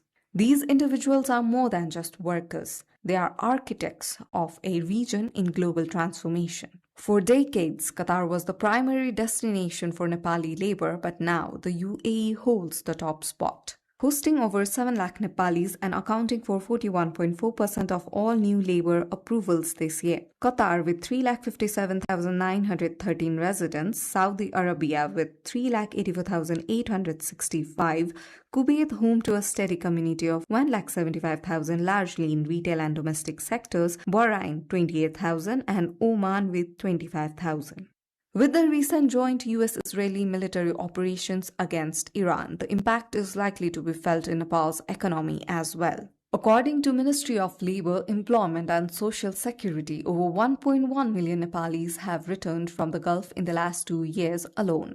The situation on the ground is evolving from raw labor to skilled service. Safety nets: over 1.65 million migrants are now enrolled in Nepal's Social Security Fund, providing a vital new layer of protection. The debt trap: while the kafala system is being dismantled, the International Organization for Migration IOM reports that recruitment costs often exceed 1.5 lakh Nepali rupees, leaving many in debt bondage for their first year. Every 24 hours, nearly 2,000 Nepalis reach one of the Gulf countries. As the situation worsens in the Middle East, the expectation of the family members back home remains on government entities to safeguard their loved ones.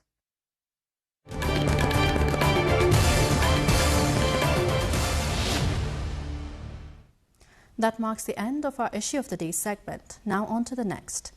With the March 5 elections approaching, nationwide preparations have moved into their final stretch, with authorities saying key logistical and security arrangements are largely in place. Also, people head towards their hometowns across the country to participate in the polls. We explore this and more in our cover story segment after this break.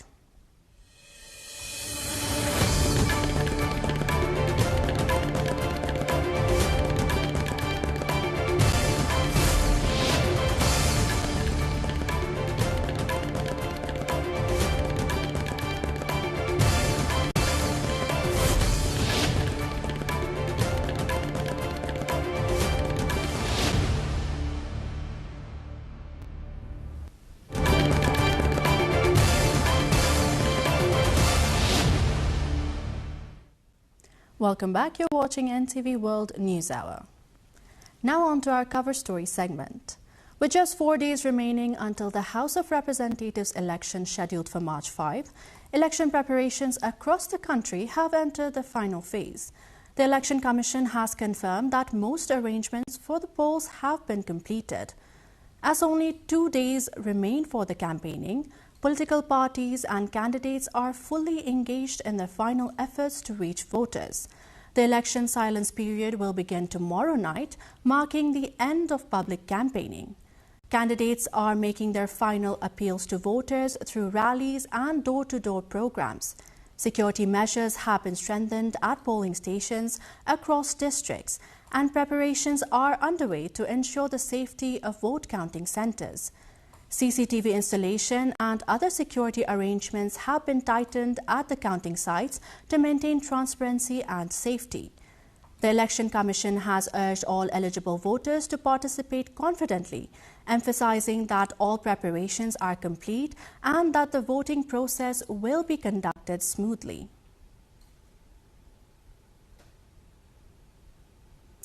The Nepali Army, NA, has stated that, as in previous elections, a joint security team will transport ballot boxes to counting centers after voting concludes in the March 5 House of Representatives elections.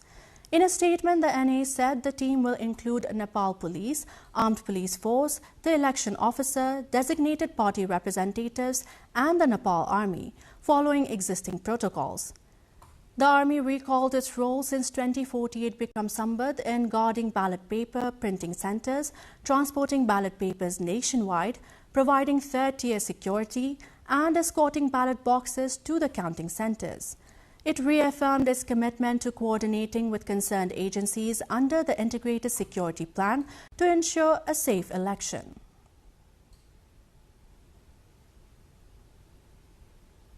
With Nepal's House of Representatives election days away, federal capital Kathmandu is witnessing a noticeable exodus. People from capital city are heading back to their hometowns, eager to exercise their democratic right to vote in the upcoming elections. The streets and transport hubs are abuzz with travelers, reflecting the nation's anticipation and civic engagement as the election day draws near. Rojina Rai with Saraswati Tamang brings the report.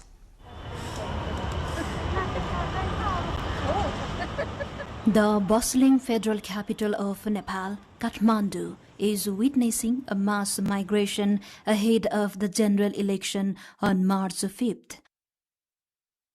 With the date approaching, thousands of people working in the city are making the journey back home to exercise their voting rights. A significant portion of Kathmandu's population consists of internal migrants who remain registered voters in their ancestral villages. Across the city, major transit points like New Bus Park, Kalanki, Kotesor, and Balkhu are crowded with travelers. According to Kathmandu Valley Traffic Police Office, nearly 300,000 people have already left the valley over the past week. While normally around 80,000 commuters travel in and out of Kathmandu weekly, but the election season has caused this number to rise.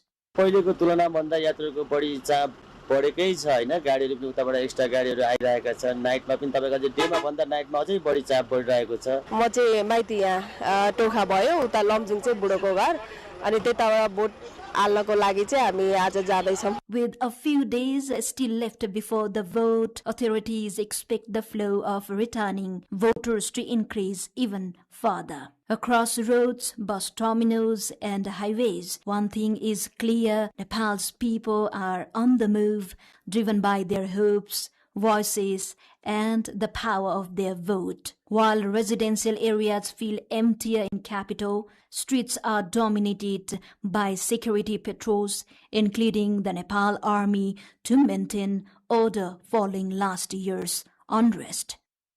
Rosina Rai with Saraswati Tamang reporting for NTV World.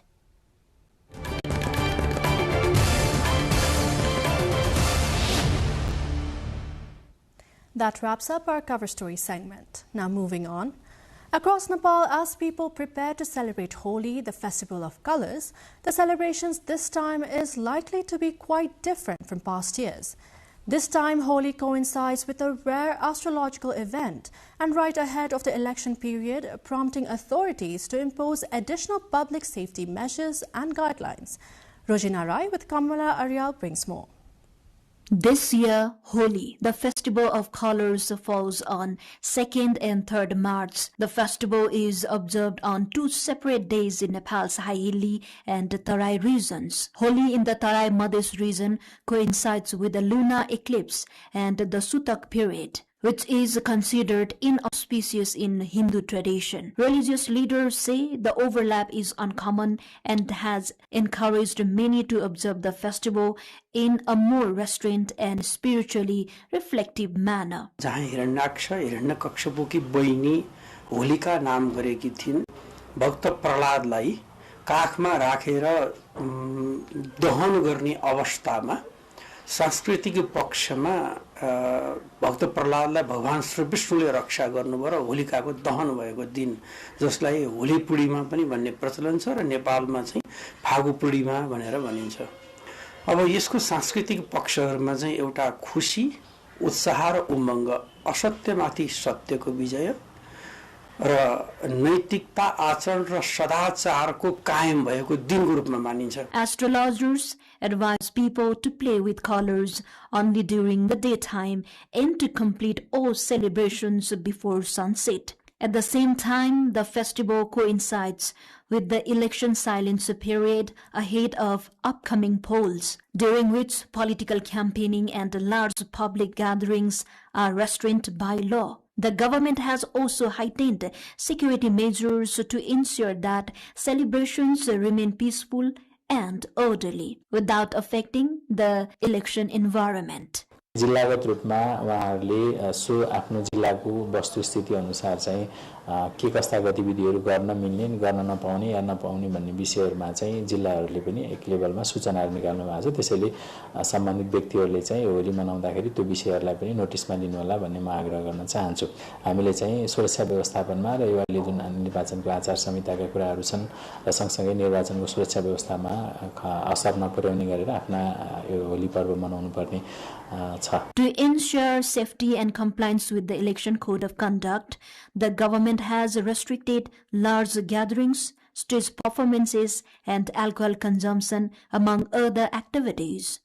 On the other side, health experts warn that cheap synthetic colors may contain toxic chemicals such as lead and mercury, which can cause skin and other health problems. होलीमा प्रयोग गरिने रङ विभिन्न प्रकारका रङ, यो रङको पर्व भएको भएर विभिन्न प्रकारका रङ र रङसँग प्रयोग हुने पानी, कतिले पानी मिसाएर पनि गर्छन्। पानी, रङ, यो विभिन्न खालको रङमा हुने केमिकलहरू, विभिन्न पदार्थहरूले पनि हाम्रो स्वास्थ्यमा, मुख्य गरेर छालामा, आँखामा र कपाल लगायत नङमा असर गर्छन् बाहिरी रूपमा। र कहिलेकाहीँ चाहिँ अब त्यो धुलो खालको रङहरू प्रयोग गरेको अवस्थामा श्वास प्रश्वासबाट यो फोक्सोमा पनि समस्या निकाल्ने र रङहरू अलि छालामा टाँसिने खालको रङहरू छन् भने त्यस्ता रङहरू चाहिँ लामो समय छालामा बस्दा त्यो भित्री अङ्गहरुमा तिनीहरूले दीर्घ असर पनि पार्न सक्छ। Similarly, the district administration office in Kathmandu has imposed restriction this year, banning stage programs, musical event fairs, and large public gatherings in open spaces. Also, the use of election symbols, party flags, logos, stickers, or clothing items such as cap, t-shirts, and jackets not to be used during celebrations. The decision takes election security into account and aims to prevent violation of the Election Code of Conduct. International updates ahead, but for now, a quick recap of the headlines. Iran names interim leadership council after death of supreme leader. Middle East conflict escalates after Iran retaliates with attacks on multiple Arab countries. Nepali killed in Iranian strike on UAE. Government to aid stranded nationals. Nepal voices deep concern over Middle East tensions. Middle East tensions spark global air travel chaos. Nepali migrant workers stranded out TIA. Nepal enters final days of campaigning for March 5 polls. People heading constituencies to cast ballots.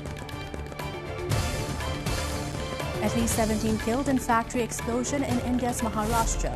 Authorities oversee safety after similar blast in Andhra Pradesh a day earlier. And South Africa defeats Zimbabwe as the Proteas continues the parade campaign of ICC World Cup. India and West Indies clash for a semi-final spot.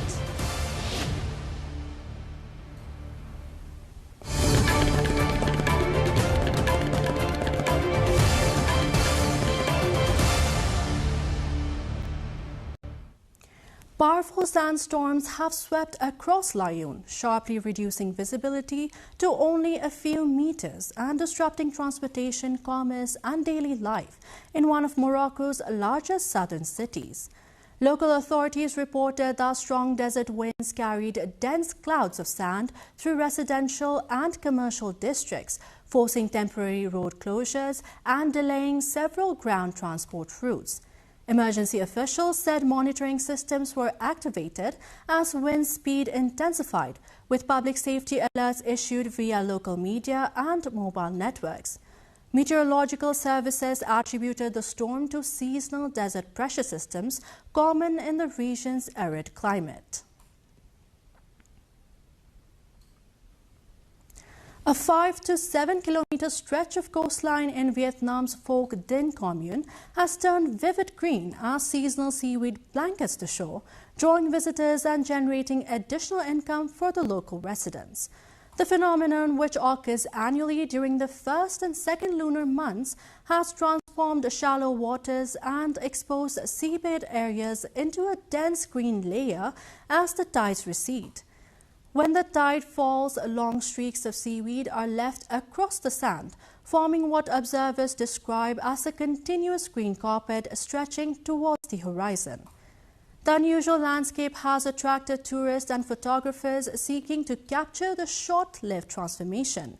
The season typically lasts about 2 months before tides and the changing weather conditions disperse the growth.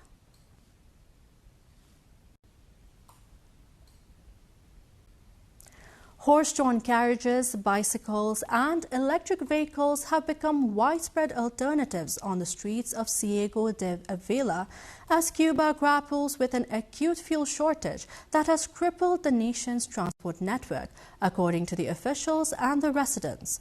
Public buses and private cars have been forced off the roads in many areas after petrol and diesel supplies dwindled to critical levels. The scarcity stems from a near-complete halt in oil deliveries from Venezuela, historically Cuba's main supplier, after the United States tightened pressure on Caracas and seized control of its oil exports earlier this year. The interruption of Venezuelan crude shipments, compounded by Mexico's recent suspension of fuel deliveries under U.S. threat of tariffs, has left Cuba with insufficient oil to run vehicles, power plants and essential services.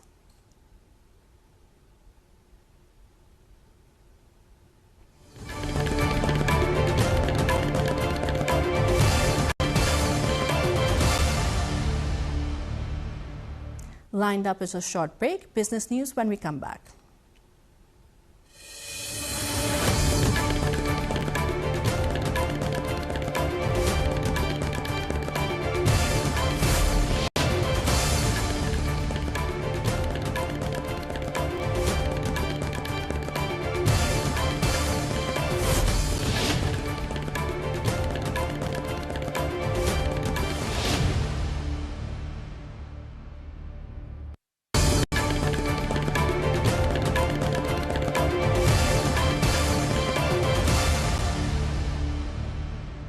Several tanker owners, oil majors and trading houses have suspended crude oil, fuel and liquefied natural gas shipments via the Strait of Hormuz after the US and Israel attacked Iran and Tehran said it had closed navigation. Satellite images from tanker trackers showed vessels backed up next to big ports such as Fujairah in the United Arab Emirates and not moving through Hormuz. Multiple vessels in the area have received VHF transmission from Iran's Revolutionary Guards that no ship is allowed to pass the Strait of Hormuz. The British Navy has said Iran's orders were not legally binding and advised vessels to transmit with caution. Some 20% of global oil, including from producers Saudi Arabia, the United Arab Emirates, Iraq, Kuwait, and Iran, passes through Hormuz, along with large volumes of LNG from Qatar.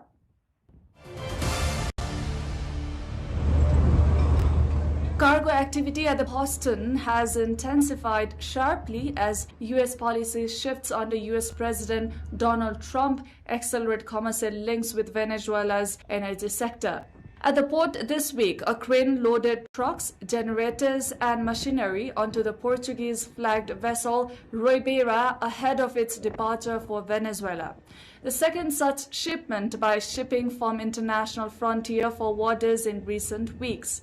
Owner Greg Dias said the ship was carrying more than 8,500 cubic meters of goods, equivalent to about 120 containers, after orders were filled in roughly 20 days compared with 6 to 8 months previously. The uptick follows moves by the Trump administration to relax restrictions on Venezuelan oil production and exports after years of sanctions that crippled the country's crude output. U.S. officials have been working with Venezuela's interim authorities to encourage private investment in oil infrastructure and to boost crude flows to global markets, including the United States. Venezuela holds some of the largest proven oil reserves in the world, though production plunged amid underinvestment and sanctions. India's Supreme Court is reviewing WhatsApp's 2021 privacy policy amid concerns over user data control and platform dominance. The policy required users to share data with Meta, prompting criticism that it offered no real choice and violated constitutional privacy rights. WhatsApp told to the court it will comply by 16th March, allowing users to continue using the app even if they opt out of sharing data for advertising. The case, supported by the Competition Commission of India, has drawn attention from digital rights groups and could reshape rules for major tech platforms in India, where WhatsApp has over 850 million users. Stepping into March, a series of laws in Vietnam will take effect. One of the most notable ones that is receiving close attention is the artificial intelligence law. This makes Vietnam among a small group that has enacted dedicated AI legislation alongside the European Union, South Korea, and Japan. One of the law's key features is a risk-based governance framework, which includes bans on harmful practices and mandatory labeling of AI-generated content, and establishes clear accountability when incidents occur. Any audio, images, or videos created or altered by AI to mimic real people or events must be clearly labeled to distinguish them from authentic content. The law also prohibits the unlawful use of data in AI development and bans the misuse of AI research for illegal purposes.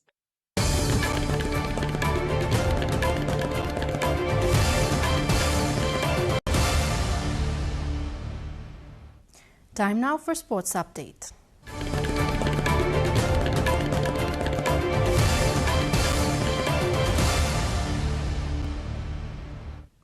Lamine Yamal scored a landmark first hat-trick of his career as Barcelona beat Villarreal to ensure that they will stay top of La Liga.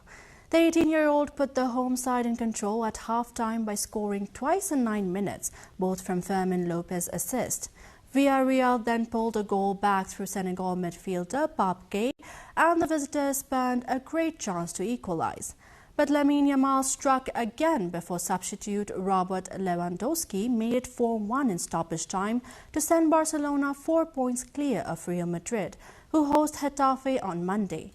Lamine Yamal's feat at the age of 18 years and 230 days made him the youngest player to hit a first treble in La Liga this century, according to statisticians Opta.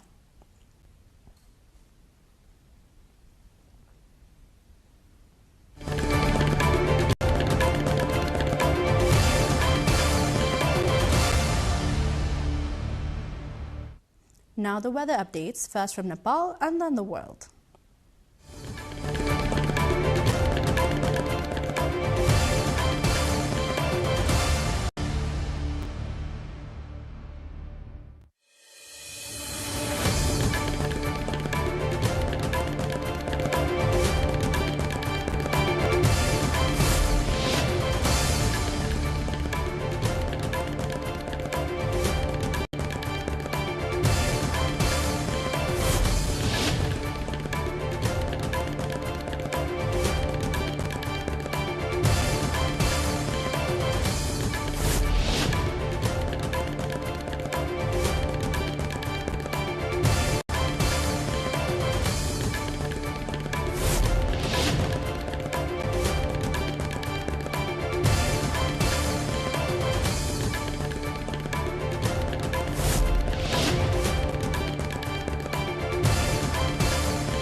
And before we wrap up, let's take a look at the headlines once again. Iran names interim leadership council after death of supreme leader. Middle East conflict escalates after Iran retaliates with attacks on multiple Arab countries. Nepali killed in Iranian strike on UAE. Government to aid stranded nationals. Nepal voices deep concern over Middle East tensions. Middle East tensions spark global air travel chaos. Nepali migrant workers stranded at DIA. Nepal enters final days of campaigning for March 5 polls. People heading constituencies to cast ballots. At least 17 killed in factory explosions in India's Maharashtra. Authorities oversee safety after similar blast in Andhra Pradesh a day earlier. And South Africa defeats Zimbabwe as Proteas continue Super 8 campaign of ICC World Cup. India and West Indies clash for semi-final spot. That is all for the moment. Do join us through our social media and get the latest updates from our official website at nepaltelevision.com. I'm Vishata Pandari. Thank you for watching. Good night.